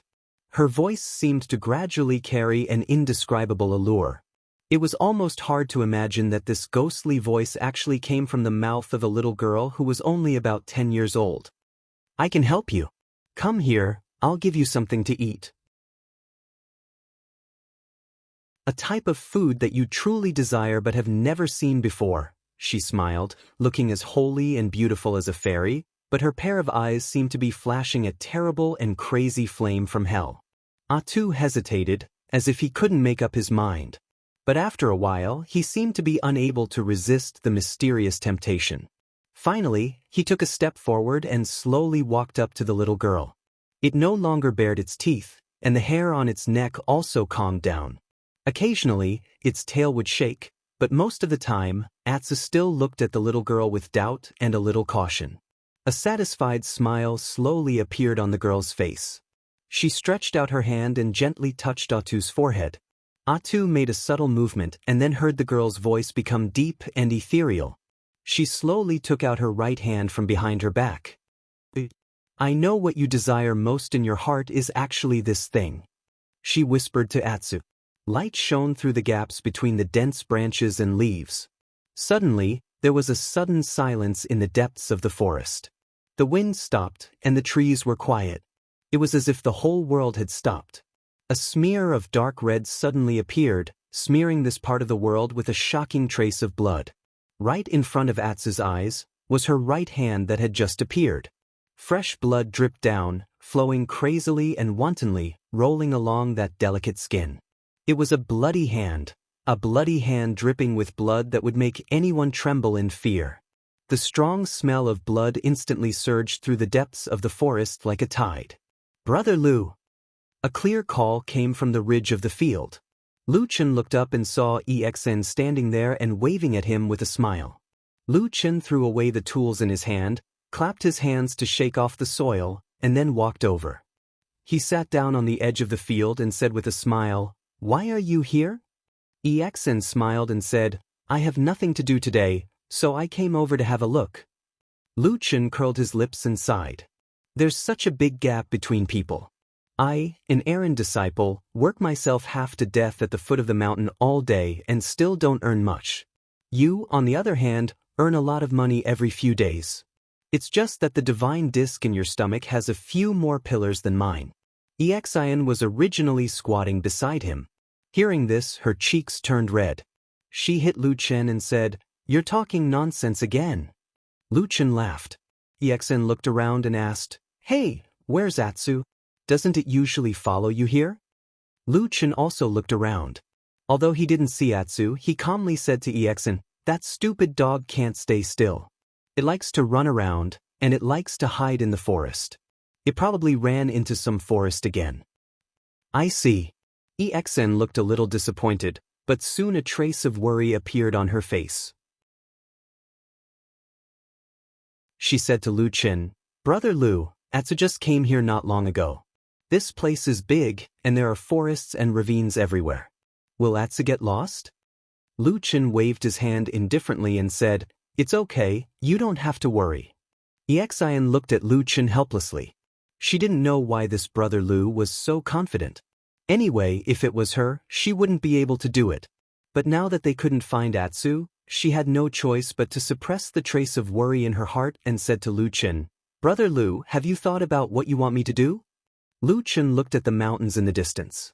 Without turning his head, he casually replied, "What is it?" EXIN said, "Didn't you say last time that if you help me come up with an idea, I will promise to do one thing for you?" "Oh, that thing." Lu Chen seemed to have come to a realization. He turned to look at EXIN with a relaxed expression and said with a smile, "Why, are you in a hurry?" EXIN shook her head and said, "Of course I'm not in a hurry. But that thing, you really helped me a lot. I want to repay Brother Lu." Lu Chen said, "I haven't thought about it yet. Let's talk about it when I think about it." "Okay then." EXIN seemed to feel a little sore in her legs after squatting for a long time. She directly landed on the ridge of the field beside Lu Chen. Lu Chen looked at her and said, "Aren't you afraid of the soil?" EXIN pursed her lips and said, "I'm not afraid. Back in the disorienting lands, I even rolled in the soil and water. Especially those insects' drugs, it's much dirtier than here." Lu Chen laughed. EXIN glared at him and waited until he stopped laughing. She said to Lu Chen, "But I recently heard that Bai Chao Tang will be recruiting some people to do spiritual power cultivation. If they do well, they may not only get some opportunities, but they may also be able to leave this spiritual field at the foot of the mountain. I wonder if you're interested?" Lu Chen raised his eyebrows and looked at EXIN with a trace of surprise. "You actually knew about this in advance?" EXIN looked around. Seeing that there was no one nearby, She smiled slightly proudly and said to Lu Chen in a low voice, "Although our family has been average these years, there are always some brothers and uncles who have joined the Kunlun party. One of them is in Baichao Tang and has become a follower of immortal Qian Deng. So, are you interested?" Xian giggled as she looked at Lu Chen and said, "Those who do things like cultivating spiritual energy are either seniors, elders, or young and powerful geniuses in our sect. If they are fated, they will have great fortune in the future." Lu Chen looked at her for a moment and suddenly laughed. He nodded and said, "Yes, of course I'm interested. That promise." He pointed at Xian and nodded. "Help me with this." But Xian nodded with a smile. Deep in the woods, the bloody hand flitted across Tu's eyes slowly. The scarlet and terrifying color of blood was like a sharp knife, causing its pupils to contract uncontrollably. The extraordinarily beautiful girl was gently stroking the fur of Atsu's back with her delicate, snow-white left hand. Her right hand was dripping with blood, filling the air with a strong, pungent smell of blood. This strange scene was concentrated on her, making her look like a holy fairy, but also like a ferocious evil spirit. "Eat." Her deep and melodious voice reverberated through the forest. "You have the bloodline of the heavenly wolf. You were born to be different. How can ordinary food satisfy your appetite? Only blood, blood that contains spiritual power, is what you desire the most. Come eat." She slowly put her hand to the mouth of Atsu, with a strange smile on her face. She seemed to be looking forward to it but also sympathizing with it. Perhaps there was also a little desire. "Come taste this blood. As long as you have tasted it, one day, the blood in your body will awaken." Atsu's breathing slowly became louder. Its eyes seemed to be struggling in pain. It wanted to leave several times, but every time its eyes fell on the bloody hand again. After a while, Atsu's head slowly moved closer. It stuck out its tongue and gently licked the petite but demon-like bloody hand. The blood dispersed and melted into its mouth. The light in the woods quietly dimmed. Unknowingly, it was already dusk.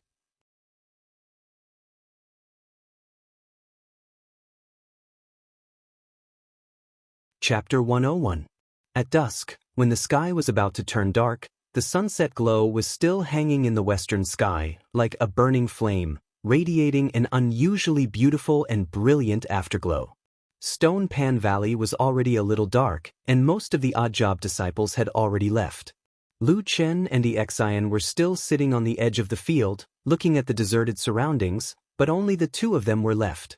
A long time had passed, and the sky was about to turn dark, but Atsu still hadn't come back. Xian was a little anxious, constantly looking around, and at the same time, glancing at Lu Chen from time to time. Lu Chen also frowned slightly, looking a little surprised.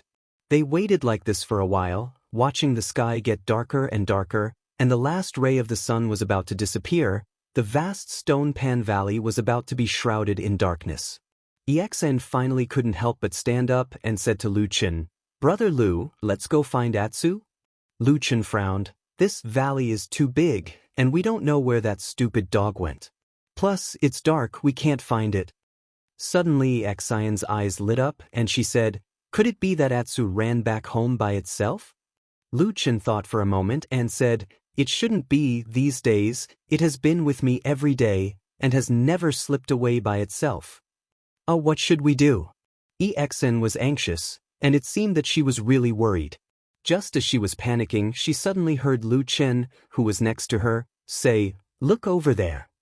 Xian looked in the direction that Lu Chen was pointing, and saw that on the other side of the field, on a path that had become very dark, suddenly a black shadow suddenly appeared, slowly walking out of the darkness, and then approached them. The black shadow was not tall. When it got closer, it really looked like But the strange thing was, Atu, who was usually lively and energetic, even though he was lame but still loved to run, was walking abnormally slowly at this time. Step by step, it stepped on the field embankment, and the darkness silently surged around it, as if it had become one with its black fur. Only its pair of eyes faintly glowed in the dark valley, and it seemed a little different from usual. Xian shouted with joy, and her previous worries suddenly disappeared. She walked towards the black dog with a smile, and at the same time, she opened her arms and said with a smile, "Stinky Atsu, I have been waiting for you for a long time today. Where did you go to play?" Atsu's footsteps slightly paused, and it slowly raised its head. When it saw Exion running towards it, it immediately stopped. Behind Isan, Luchan looked at Atsu's eyes, and then followed without saying a word. Ah! In the blink of an eye, Exen had already run to Atsu's side, squatted down, and first touched Atsu's head with her hand. Then, as usual, she touched the fur on Atsu's back with one hand, and held Atsu's head with the other, and played with it affectionately. Her white skin looked particularly beautiful and conspicuous in the night. Her slender neck and cheeks were right in front of Atsu's eyes, and from time to time, she even leaned on it, accompanied by her cheerful and crisp voice. It seemed so warm. Atsu's pair of eyes stared closely at Exion's neck, which was very close to it. Its mouth slightly opened and closed, as if it was panting. Gradually, it opened its mouth again, like a thirsty traveler seeing clear and sweet spring water in front of it. Its snow-white sharp fangs were shining at the edge of its mouth, giving off a sense of coldness. Its head faintly shrank back and then slowly stretched forward, as if responding to Exion's joyful hug, and slowly approached the girl's white neck. Sharp fangs and blood vessels that seemed like they could be broken with a single blow were very close. Suddenly, a hand suddenly stretched out from the dark shadow, passed through Exion's shoulder, and pressed down, covering the black dog's eyes. That pair of deep and serene eyes suddenly disappeared in the darkness of the night. Atsu's body suddenly shook, and its body trembled. The hair on its neck suddenly stood up, but it instantly calmed down. Everything happened so fast that it was almost invisible to the naked eye. In the blink of an eye, it quieted down again, standing still in the same place, letting Lu Chen's palm cover its eyes. "You stupid dog, where did you run off to?" Lu Chen laughed and scolded Atsu. His palm was still covering Atsu's eyes, and his body was also squatting beside Atsu, looking like he was covering Atsu's head. Then he turned his head and said to Exen with a smile, "But we are finally back. It's getting late and there will be curfew later. It seems that we won't be able to play today, let's go back." Exen hesitated for a moment, and then said with a smile, "Okay." As she said that, she touched Atsu's soft fur again, and said with a smile, "Atsu, listen to Brother Lu, I will come to play with you tomorrow, okay? But you can't just run out and come back so late again." Atsu stood still, its eyes were still covered by Lu Chen's hand, and it remained silent. However, its mouth slightly opened and closed, and a dark light flashed past its sharp white fangs. "Don't worry, I will find a rope to tie it to a tree later, and see if it can still run away." "Ah, then don't. Atsu is so pitiful," Exen immediately protested. Lu Chen smiled and nodded and said, "Up to you, I won't tie it up if you say so." Exen suddenly became happy. She nodded and smiled at Lu Chen, then patted Atsu's head again, and turned to walk away. After a few steps, she suddenly seemed to think of something and looked back. She saw that on the ridge of the field, Lu Chen was still gently pressing Atsu's eyes. A man and a dog were side by side, and their postures seemed a little strange. "Brother Lu, why do you always cover Atsu's eyes?" Exion asked loudly. "Oh, this stupid dog is not obedient. I have to teach it a lesson. I will bring it back later," Lu Chen replied with a smile. Exen replied with an "oh," turned around and continued to walk, and soon disappeared into the night. When the last remnant of the girl also disappeared, only Lu Chen and Atsu were left in the entire valley. At this time, the sky was completely dark and darkness spread from all directions, completely swallowing their figures. In the darkness, Atsu was still standing quietly, as if it was waiting for something. After a while, it suddenly felt that its eyes were loosened, and then the palm that was covering its eyes slowly moved away.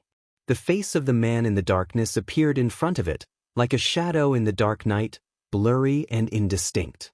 There was only a pair of bright but stern eyes, staring coldly into Atsu's eyes.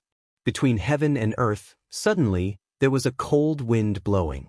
It was bone-chilling, as if it could freeze and solidify blood. Atsu took a step back, then slowly, gently lowered its body to the ground, like an obedient subject, bowing its head in front of a powerful king. In its mouth, there was a low whimpering sound. Lu Chen stared at Atsu for a while, suddenly stood up, turned around, and walked away. At the same time, he said lightly, "It's late, let's go back."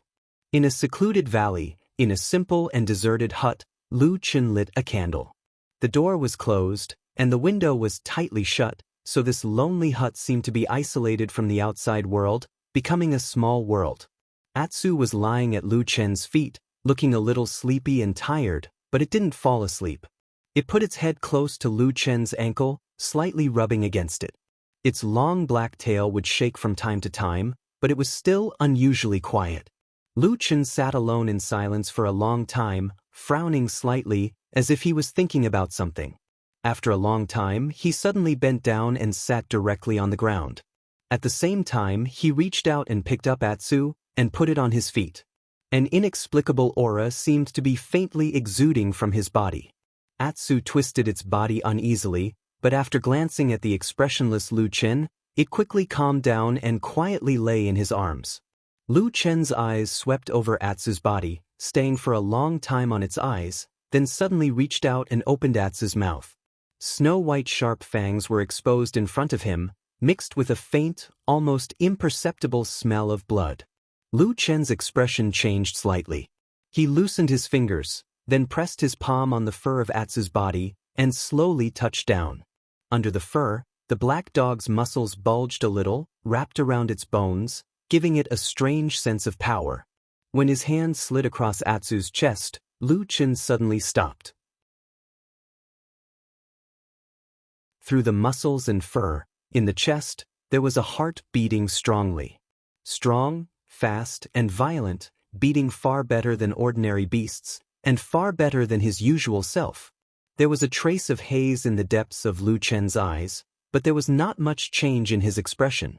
After feeling the strange heartbeat of Atsu for a while, his palm slid down again, touching the back of Atsu's back. Suddenly, there was a little moisture in his hand. Lu Chen looked down slightly, and saw a dark shadow between Atsu's black fur. It seemed to be the remnants of blood that had flowed through, emitting a subtle smell between the dry and bloody smell. Then, not far away, there was another similar small bloodstain. Lu Chen touched it bit by bit, and pieces of remnant traces gradually appeared on Atsu's fur. Some of them were attached to the surface, and some had penetrated deep into the skin. Then they converged together, and finally formed a shape. Lu Chen's expression turned cold for the first time, and his gaze was as cold as a knife. He looked at the thing that was formed by traces of blood on the back of the black dog in front of him. It was a handprint formed by blood. He suddenly covered it with his palm, and then found that the handprint seemed to be only half the size of his palm, as if it was a child's palm, stained with blood, and left this bloody handprint on Atsu's body. The night was getting darker, and suddenly, a cold wind blew by, abruptly knocking open the window of the house. The cold wind rushed in, and abruptly blew out the candle flame. The whole world suddenly turned dark.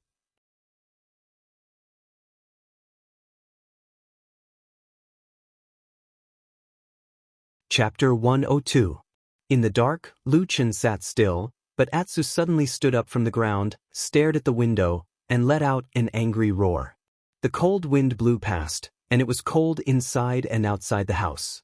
Inside the house, one couldn't even see their own fingers, and outside the house, there was a boundless black sea. Lu Chen lowered his head and saw a pair of green eyes right beside him in the darkness. They flickered with a strange luster, as if they were transparent and precious gems. At the same time, they also seemed to emit a cold and gloomy light. It was as if an evil spirit was silently staring at him. As if feeling his gaze, Atsu also withdrew its gaze and looked up at Lu Chen. The eyes of a man and a dog met in the air. After a while, Lu Chen reached out and gently touched Atsu's head and whispered, "It's okay." Atsu quieted down. Lu Chen stood up and walked to the window, looked outside, and then closed the window again without any expression. With a pa sound, The outside world was once again separated from here. The next day, the sun rose as usual, and the people in the mountains of Kunlun went about their own business as usual. Everyone lived according to their own path. As the lowest-rung disciples of the Kunlun party, they had their own lives, and that was to work hard every day to pursue the hope of becoming immortals in the future. Even if the hope was very slim, everyone in the world worked hard for that hope. The legendary stories of the lowest-rung disciples turning the tide and finally becoming saints and immortals were still passed down in the world today. After thousands of years, they still hadn't disappeared. Instead, they became more and more magnificent, inspiring generation after generation of rung disciples to dedicate their lives to this. When the sun shone on Shirpan Valley, Luchin also arrived with Atsu. There was no lack of people who came earlier than him, so at this moment, there were already figures working in the large spiritual fields. As for Exin, who vowed to come and play with them again yesterday, she was still nowhere to be seen. Maybe she was still sleeping in her warm bed. Compared with last night's abnormality, Atsu seemed to have completely recovered after a night's sleep. Following closely behind Luchin, it limped around, sniffed, and looked no different from usual. Luchin also acted as if nothing had happened last night. He calmly did his own things. After arriving at the spiritual field, he went down to the field and didn't pay much attention to Atsu. Of course, he didn't find a rope to tie Atsu to a tree like what he told Exin yesterday. In the beginning, Atsu was still playing around Luchin's spiritual field. However, after playing for a while, it became a little bored. After looking around for a while, it barked at Luchin twice. Luchin didn't look back as if he didn't hear it. Atsu hesitated for a while, then ran away by itself. Nowadays, Atsu was very familiar with the Shirpan Valley. The crisscrossed ridges of the fields were no problem for it. Soon, it ran out of the spiritual field and came to the edge of the forest. However, as it walked, the forest appeared in front of it again. It stood silently in front of the black dog. Atsu was obviously a little hesitant. After hesitating for a while, it lay down on the ground and stood up again. After walking a few rounds, it finally slowly walked into the forest. This forest was very cold. The deeper it went, the quieter it became. Gradually, it seemed that even the sound of birds could not be heard. The forest should be full of vitality, but for some reason, it gave people a sense of coldness and desolation. Atsu walked slowly, his pair of dog eyes looking around vigilantly, as if he was very careful. After walking for a while, it suddenly stopped and looked around. It found that this was the place where it met the mysterious little girl yesterday. Woof, woof, woof, Atsu barked twice. A gentle breeze blew through the forest, and the green leaves swayed gently, but no one responded. Atsu waited for a while. It seemed to be a little confused, but it also seemed to be relieved. It turned around and was ready to leave. However, at this moment, a low laugh suddenly came from the depths of the forest. The voice was clear and melodious, like a wind chime gently swaying in the breeze.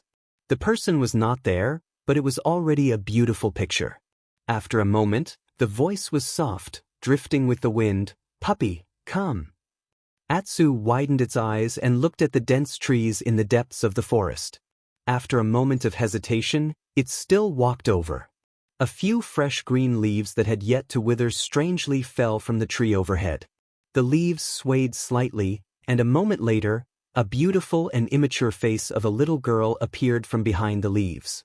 She looked at Atsu with interest and giggled. Her eyes flashed with a strange light, like the eyes of a snake, beautiful and dangerous. Or, because of the danger, there was a strange beauty. Atsu suddenly stopped and raised its nose to sniff the air.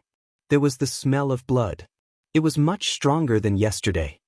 "You smell it?" The little girl looked at Atsu and smiled. Then she stretched out her white and tender left hand and waved at it. "Come here, I'll show you something." Atsu hesitated for a moment and stared at the little girl. For some reason, it did not continue to move forward. The girl seemed a little surprised. After thinking for a while, the smile on her lips seemed to be a little wider. She did not say anything more and just slowly pushed the branches and leaves in front of her. A blood-red light flashed in front of it in an instant, and the smell of blood in the air became thicker. "Come here, don't you like the smell of blood the most?" The beautiful girl's soft voice seemed to be inexplicably tempting. "Don't be afraid, you were born to drink blood. Come here, come here." Atsu's body began to tremble slowly, and its eyes flickered with a strange light. But at this moment, suddenly, on the other side of the forest, someone suddenly snorted. Suddenly, a black shadow flashed, like a ghost, and swept into the back of the forest in a blink of an eye. It was Lu Qin. A cry of surprise suddenly came from the back of the forest. Atsu was also stunned on the spot, as if it was dumbfounded for a moment.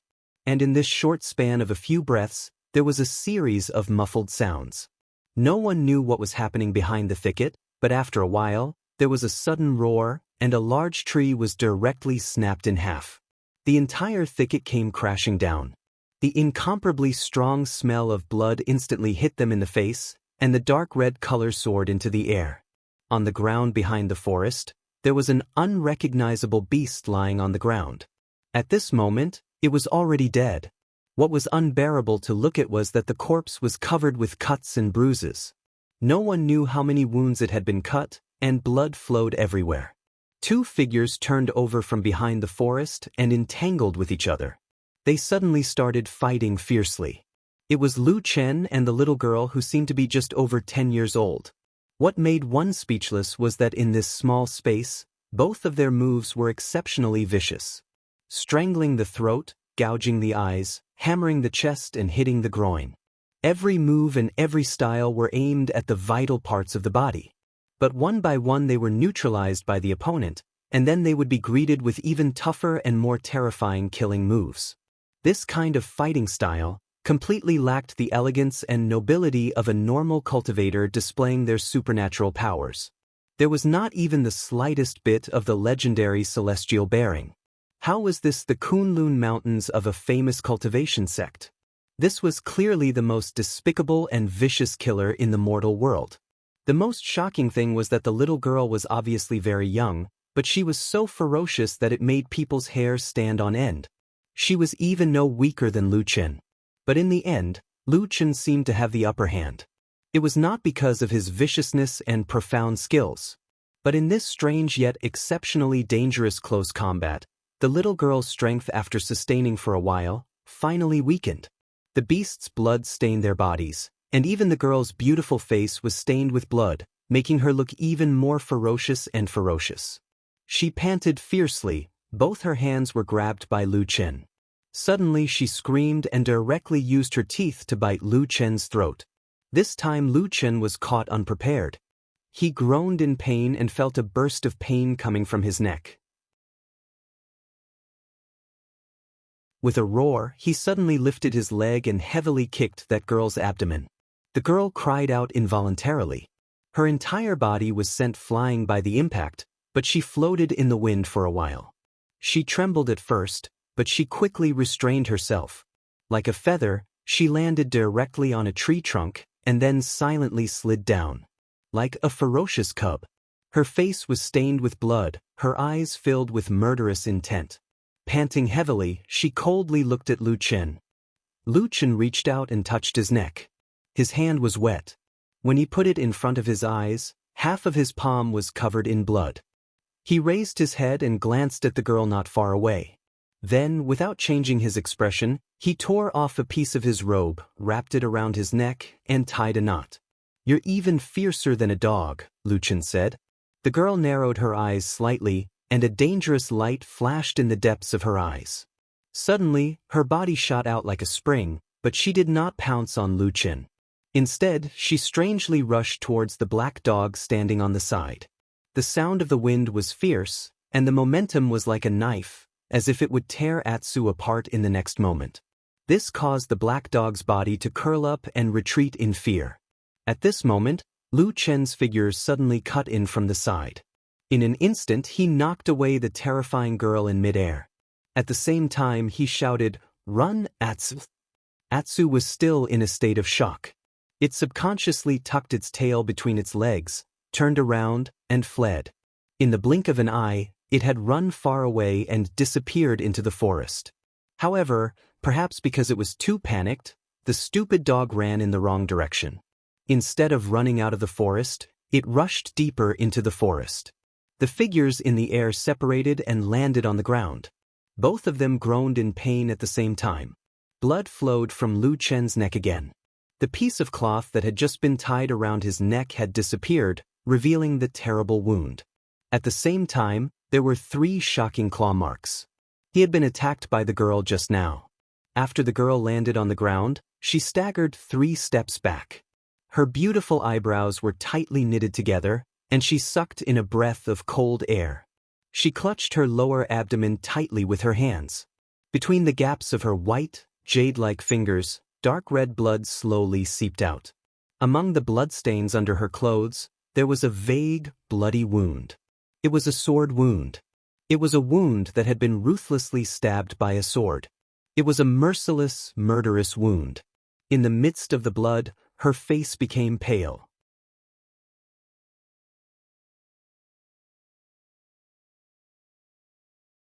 Chapter 103. She raised her head to look at Lu Chen, and finally her eyes fell on Lu Chen's hand. There seemed to be an afterimage of a black dagger passing by, and then quickly disappearing, as if it had always been empty. The girl's cheeks became increasingly pale, and more blood flowed out of her lower abdomen, dyeing her fingers red.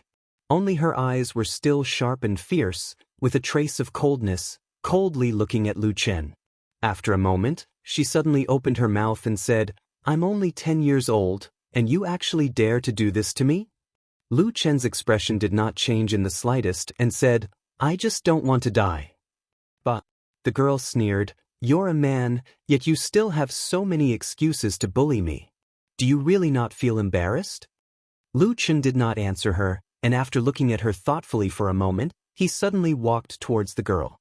The girl suddenly seemed a little nervous, and her body shrank back a little, and suddenly shouted, "You can't kill me." Lu Chen stood in front of her, and looked at the girl whose height did not even reach his chest. For a moment, he also felt that it was unreal. No one would have thought that this girl, who was as beautiful as a fairy, would actually have such a dangerous and cruel side. The scene of seeing her at the Kunlun Mountain Gate that day flashed in his mind. Lu Chen's heart moved and he frowned. "Why? I have a great background. If you dare to touch me, you're dead." The girl fiercely threatened him. Lu Chen raised his eyebrows as if he was a little interested and said, "Oh, so powerful? Tell me." The girl seemed to hesitate for a moment, but glanced at Lu Chen's eyes that seemed to vaguely become a little cold, and hurriedly said, "I'm about to become Hakushin Jinkuin's 3rd pro-disciple." This time, Lu Chen was really shocked, and he couldn't help but size up the girl again. What kind of person was Hakushin Jinkuin? In the Kunlun party, he was a peerless master who stood side by side with Lord Tianlun. Even the current leader of the Kunlun party, Immortal Idol Month, was only his eldest disciple. Everyone knew that Hakushin Jinkuin only had 2 disciples. One was Zhenren Idol Month, and the other was Jin Dan Friar Zhuoxian. In the past 60 years, no one in the Kunlun party had ever heard of Hakushin Jinkuin having the thought of accepting a disciple. That was a perfected cultivator of the soul formation level, the most powerful figure in the cultivation world of the Divine Land. A 10-year-old girl actually dared to say that she wanted to become a disciple of a true monarch? Lu Chen's first reaction was that the girl was lying. But soon he suddenly remembered a piece of news that old Ma had told him in private in Kunwa City that day. He frowned and took a step forward, almost within reach of her. He stared into the girl's eyes and said, "Could it be that you're the legendary genius of the 5 pillars that only appears once in 1,000 years?" The girl was startled. She seemed a little surprised, but then she said with a bit of arrogance, "Yes, it's me. Now you know that I didn't lie to you." Before she finished speaking, Lu Chen suddenly raised his hand and struck the back of the girl's head. Immediately, the girl's beautiful face turned pale. She let out a low groan and her body fell forward. Halfway through, she closed her eyes and fainted. Lu Chen reached out and hugged her. His brows were tightly knitted as he mumbled, "What the hell? Why am I so unlucky?" the black dog ran madly through the forest in a panic. Before he knew it, he had run far away. When he came back to his senses, he found that he was already on top of another mountain. This place was probably no longer within the boundaries of Stone Pan Valley. This mountain was also a bit different from the others. There were basically no tall trees on the mountain. Instead, most of the places were covered with verdant grass. In particular, the gentle slope at the foot of the mountain was covered with a large meadow. The mountain breeze blew and the grass rose and fell like waves. It was like a soft green carpet of grass. Anyone who saw it couldn't help but want to roll around on it. Atsu stood blankly at the foot of the mountain for a while. Then, it suddenly looked back and let out 2 soft barks. It seemed to be a bit hesitant, but in the end, it still turned around and walked back the way it came. Although the direction it went in seemed to be very dangerous, for it, there seemed to be something more important. It quietly overcame the fear in its heart and made it go back. But at this time, Atsu suddenly heard a mooing sound coming from the distance. To be exact, it came from the depths of the large meadow. It sounded a bit familiar. Atsu was stunned for a moment. It turned around and saw a huge figure lazily turning over in the thick grass. It raised a huge bull's head and glanced at Atsu. It was a huge oxen with 2 strange horns. It's a small world, and we meet again after parting in the desolate valley. Atsu's eyeballs rolled around. Then, it barked at the oxen in the distance and ran over. Atsu ran to the meadow. When it got closer, it could feel the huge size of this oxen. It looked like a small mountain. At that moment, the green ox seemed to be basking in the sun. He had nothing to do and watched curiously as the black puppy ran all the way to him and started barking at him. Woof, woof woof, woof woof woof woof woof. Atsu's tail kept wagging. It seemed to be very respectful and deliberately trying to please this green bull. Then, it seemed to be pleading. However, oxen had no reaction to this. After looking at Atsu for a moment, it lost interest and let out a mooing sound. Then, it closed its eyes again and seemed to be going back to sleep. Atsu became a little anxious, but it didn't dare to be disrespectful to this huge mythological beast. It anxiously paced around on the spot. Right at this moment, a figure suddenly appeared from behind oxen. It was the figure of a woman. She was tall and slender, and she was extremely beautiful. There was a beautiful scarlet feather shawl draped over her shoulders, and it was as if a beautiful fiery cloud had landed on her delicate shoulders. This woman was standing very close to Oxen, and one of her hands was even pressed against Oxen's body. However, Oxen didn't seem to be repulsed by this. It seemed to be treating this woman with special respect. After the woman walked out, there was no expression on her face. Little Ching doesn't like to meddle in other people's business. Don't bother it. Atsu stood rooted to the spot for a long time.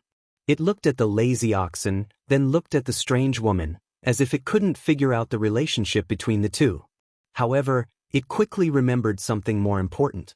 There was no help here, but there was someone more important to it in the forest at the foot of the mountain. Atsu let out a roar, and it seemed to be a little angry. It barked at the man and the cow before turning around and rushing down the mountain. Oxen didn't move in the slightest. Its eyes were closed, and it seemed that it was about to fall asleep.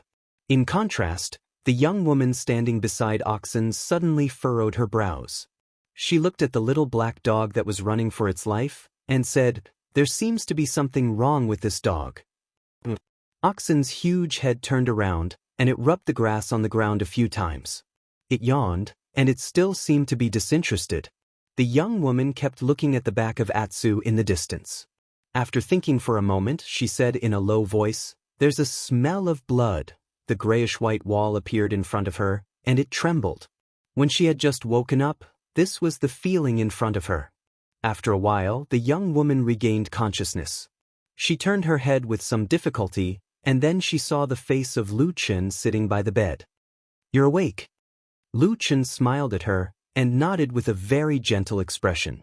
The young woman was startled, and she let out a low groan, as if she was startled. She suddenly sat up, and wanted to hit him with a backhand. However, her body had only flipped for a moment, and she suddenly fell back down, falling onto the bed. Fortunately, Her body was covered with soft bedding, and it didn't hurt much. The young woman gasped for breath, and then found that her hands and feet were tied, and she couldn't move. However, the bleeding wound on her lower abdomen had been bandaged, and there was a faint pain, and there was a burst of cool feeling on the wound. It seemed that some kind of medicine had been applied, and it felt pretty good. The young woman looked up at Lu Chen, and after staring at him for a moment, she said, "What do you mean?" Lu Chen sighed, and looked a little helpless, and said, "I've been thinking about how to deal with you." The young woman sneered and said, "What do you want?" Lu Chen stretched out 2 fingers and said, "There are 2 ways. First, I'll treat your injury, and when your injury is healed, we'll pretend that this never happened. Second, I'll just kill you."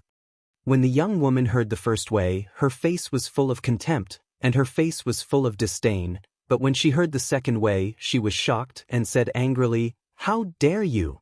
You dare to kill me?" Lu Chen said seriously, "I have no other way." The young woman became even angrier and said angrily, "What do you mean by no other way? Why do you have to kill me? I didn't provoke you. Don't tell me it's because I wanted to steal a few seed of asparagus from you in that broken shop a few days ago? I say, you look quite good, but how can you be so vicious?" Lu Chen said, "What you scolded me with just now, except for one thing, is wrong. I'm not that kind of person." The young woman stared at him, and after a moment she sneered, "You just said that you want to kill me. But tell me, what did I say just now?" Lu Chen coughed and said, "That shop is indeed a broken shop. There's no other way. The shop owner is stupid. As for the rest, I won't admit it." The young woman snorted, looking like she obviously didn't believe him, but after these words, the atmosphere between the two eased up a bit. After a while, the young woman thought for a moment and said, "I've already told you my identity. If you're not afraid of angering true monarch, then go ahead and harm me." Lu Chen said, "I don't want to harm you."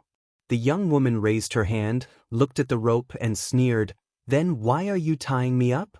Lu Chen was silent for a moment and stared at her eyes and said, "I don't want to provoke Hakushin Jinkuin, so I can let you go. But you have to tell me, at such a young age, where did you learn these killing skills?"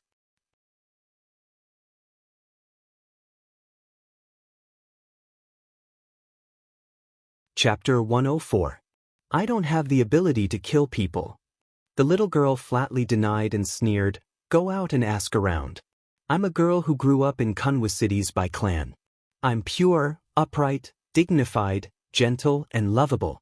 It would be strange if anyone would believe your words." Lu Chen was silent for a moment, then said, "You're more powerful than I thought." After a pause, he said, "By clan's member?" "White Lotus." The girl glanced at him and asked, "What about you?" Lu Chen. White Lotus, who was born with a devastatingly beautiful face at such a young age, sized up Lu Chen with her bright eyes, then looked around the room and said, "You're still a part-time disciple?" Lu Chen smiled and said, "My aptitude isn't good. I've made a fool of myself." White Lotus seemed to be a bit young after all. After hearing this compliment, a complacent expression appeared on her face. But very soon, her face suddenly darkened, and she spat and said, "You can still catch me with your aptitude? You're beating around the bush to scold me." Lu Chen smiled and shook his head, not saying anything. White Lotus rolled her eyes and suddenly looked at him with interest. She said, "Speaking of which, how can a part-time disciple have such messy abilities? What's your background?" Lu Chen said, "I used to kill pigs. I've seen blood and fought before. Later, I felt that killing pigs was boring, so I wanted to become an immortal and gain the Tao. That's why I went through untold hardships to come to the Kunlun party." Butcher. The smile on White Lotus's face suddenly froze. As Lu Chen spoke, although he looked relaxed on the surface, his mind was spinning rapidly. This girl, White Lotus, was obviously a huge trouble.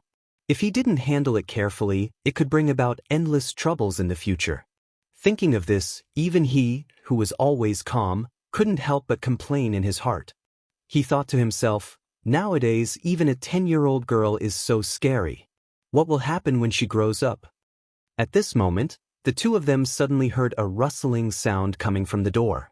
White Lotus's eyes lit up, but Lu Chen stood up calmly and walked to the door to open it. A black shadow darted in with a swoosh. It was Black Dog. As soon as it came in, it intimately rubbed against Lu Chen's side and wagged its tail with all its might, looking like it was flattering Lu Chen. Lu Chen closed the door and scolded with a smile. "Don't pretend to be stupid. I still remember how you abandoned me and ran away by yourself." Atsu suddenly let out a low whimper, looking a little sad. But at this moment, a sneer suddenly came from the other side of the bed. It was White Lotus who was lying there and sneered, "Who's pretending? I clearly remember that you told this black dog to run away first, and now you're blaming the dog? Can't you have a conscience when you speak, uncle?" "Uncle." Lu Chen's face darkened, but before he could retort, Tu had already turned around to look at the young girl lying on the bed. He immediately let out an angry roar as the hair on his neck stood on end. He bared his teeth and roared fiercely at Bai Lian. It looked like he was about to rush up and bite her if he didn't agree with him. "Uncle." Lu Chen's expression darkened. White Lotus, however, was not afraid at all. She looked at Atsu and sneered, "Stupid dog, if you bark at me again, I'll skin you." Atsu was getting more and more annoyed, but it seemed that it was really a little afraid of White Lotus. It barked repeatedly, but it stayed at the feet of Lu Chen and did not rush forward even half a step. Lu Chen kicked Atsu's butt and scolded, "Idiot, she's tied up by me. What are you afraid of?" Atsu stared at White Lotus. Sure enough, it saw that White Lotus was lying on the bed with her hands and feet tied up. It suddenly became excited and rushed over with a loud bark. It rushed in front of White Lotus like a wolf or a tiger, opened its big mouth and bit randomly in the air, threatening her. White Lotus was so angry that her little face turned pale. She blocked a few times with her hands and then said angrily, "Stupid dog, you're really as heartless as your master. Did you forget that I gave you your favorite thing?" Atu whimpered a couple of times. It looked like it couldn't understand human language anymore, but it still managed to sneak a peek at Lu Chen from the corner of its eyes as it bared its fangs. Lu Chen walked over and said with a slight frown, "By the way, this is also something I want to ask you. How do you know about blood food?" White Lotus' face suddenly changed, but then she snorted and turned her head away. She had a look of, "I don't understand what you're talking about, and I'm too lazy to say more." Lu Chen's face darkened and said indifferently, "Blood food is a secret method passed down from generation to generation in the southern barbarians. Only the great shamans and priests can practice this method, and it has never been passed down in the Central Plains. Do you know that once I report this matter, you may be directly burned to death in front of this Kunlun mountain, not to mention becoming a disciple of a true monarch?" White Lotus' face changed several times in a row. She turned her head to look at Lu Chen, and her eyes became cold. She said, "You're just a butcher, how do you know so much? How many secrets do you have in secret? I don't think I need to tell you. A janitor disciple with ruthless means, astonishing strength, and knowing so many secrets. If I were to say, you might even be a spy of the evil sect. If we really shed all pretense of cordiality, do you believe that you won't be able to live?" Lu Chen lowered his head slightly. After a moment, he shook his head and said slowly, "I'm not a spy of the evil sect." "Who would believe that?" White Lotus sneered and said. She stared at Lu Chen, her eyes as cold as a snake. There was a short silence in the room. For a moment, no one spoke. But both sides were still staring at each other. No one was willing to step back. The atmosphere became somewhat tense. Atsu was still fiercely baring its fangs at the side. But after baring its fangs for a long time and almost dripped its saliva onto the bed, Atsu suddenly realized that the other two people didn't seem to have the intention to look at it. The two of them stared at each other, threatening each other with their fiercest eyes. From Atsu's point of view, it seemed that these two humans were angrily competing whose eyes could stare wider and whose eyes could last longer without blinking. Atsu suddenly felt a little embarrassed. It awkwardly closed its mouth and swallowed its saliva. Then, looking at the two people who were staring at each other, it decided to help its master. Woof woof woof woof woof woof. The black dog suddenly roared. Then, it jumped up and opened its big mouth to bite down on White Lotus's face. Lu Chen and White Lotus, who were confronting each other and trying to overwhelm each other's imposing manner, were startled at the same time. White Lotus cried out in alarm and subconsciously leaned to the side. But Atsu was very close to her, so how could she dodge in such a hurry? In a moment of desperation, White Lotus's complexion suddenly darkened. Her bound wrists suddenly leaned against her chest as if she had grabbed something. On the side, Lu Chen's heart stirred. He hastily shouted, "Atsu, don't act recklessly." For a proud daughter of heaven like White Lotus, no matter how she behaved in private, she was, after all, the daughter of an influential family in Kanwa City. Moreover, she was destined to become Hakushin Jinkuin's disciple. It would be strange if a person with such an identity didn't have any life-saving trump cards. But in that split second, Atsu's body paused for a moment. All of a sudden, an emerald green light shone out from White Lotus's chest and fell on Atsu's body. Atsu's body suddenly stopped in midair. It didn't go up nor go down, just hovering in the air a few feet above the ground. The inexplicable black dog was somewhat puzzled and afraid. Its ferocious appearance disappeared, and it looked around for a moment before barking at Lu Chen. Lu Chen's complexion changed when the green light shot out, but then he felt that the power within it wasn't fierce and it didn't have any killing intent, so his expression relaxed a little. At this moment he shook his head and no longer cared about Atsu.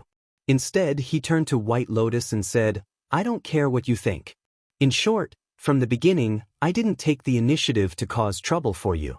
Since both of us have some unspeakable secrets, I think we might as well shake hands and make up. What do you think?" White Lotus's pair of bright eyes stared at Lu Chen, as if trying to see through the heart of the man in front of her.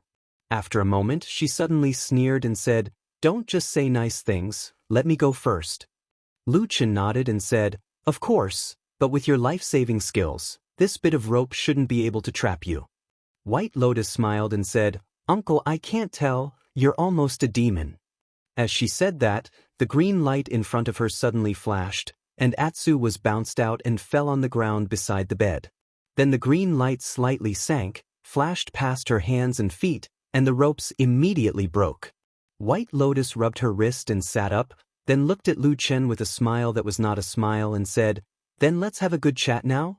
Lu Chen looked at the green light that was still flashing incessantly in front of her chest, nodded and said, "Sure, but you put this thing away first." White Lotus snorted and said, "I'll put it away. Who knows if you will suddenly get greedy and try to harm me again." Lu Chen said, "If I want to harm you, just now when you weren't awake, I have already done it countless times." White Lotus's cheeks turned slightly red, glared at him and said, "Already so old, fighting with a little girl like me and still using underhanded methods to plot against me, don't you have any shame?" Lu Chen closed his eyes, shook his head and pretended not to hear. After a sigh, he said, "Quickly put it away." White Lotus took a deep breath, turned her wrist, the green light flashed and slowly retracted back into her palm. Lu Chen looked at the green light with some curiosity and said, "I have never heard of such a treasure before. It seems to be incomparably rich in wood spiritual qi. Is it some kind of wood heavenly treasure?" White Lotus didn't pay attention to him, probably because she didn't want to reveal the secret. The green light in her palm flickered, wavering non-stop. Lu Chen waited for a while, but saw that the green light didn't seem to retract much. He couldn't help but said, "Hey, do you still want to talk or not? Why did you take so long to retract this thing?" Before he finished speaking, he suddenly heard White Lotus cry out in alarm. Her face instantly turned pale, and she said involuntarily, "No, why can't I control it?" Lu Chen's heart jumped. He suddenly looked up, only to see that the green light suddenly burst out in White Lotus's palm. The light was so bright that he could even faintly hear a terrifying whistling sound, like a violent wind passing by. After a moment, a green light suddenly rushed out, like a sharp sword. It directly pierced into Lu Chen's heart. You're tuning in to the Passion Pages YouTube channel. We're so grateful for your support, and don't forget to subscribe to join us on this incredible journey through captivating stories. Your generosity through donations truly makes a world of difference, as it's the primary source of revenue that allows me to expand and enhance this channel for you. Thank you from the bottom of my heart for being a part of this adventure.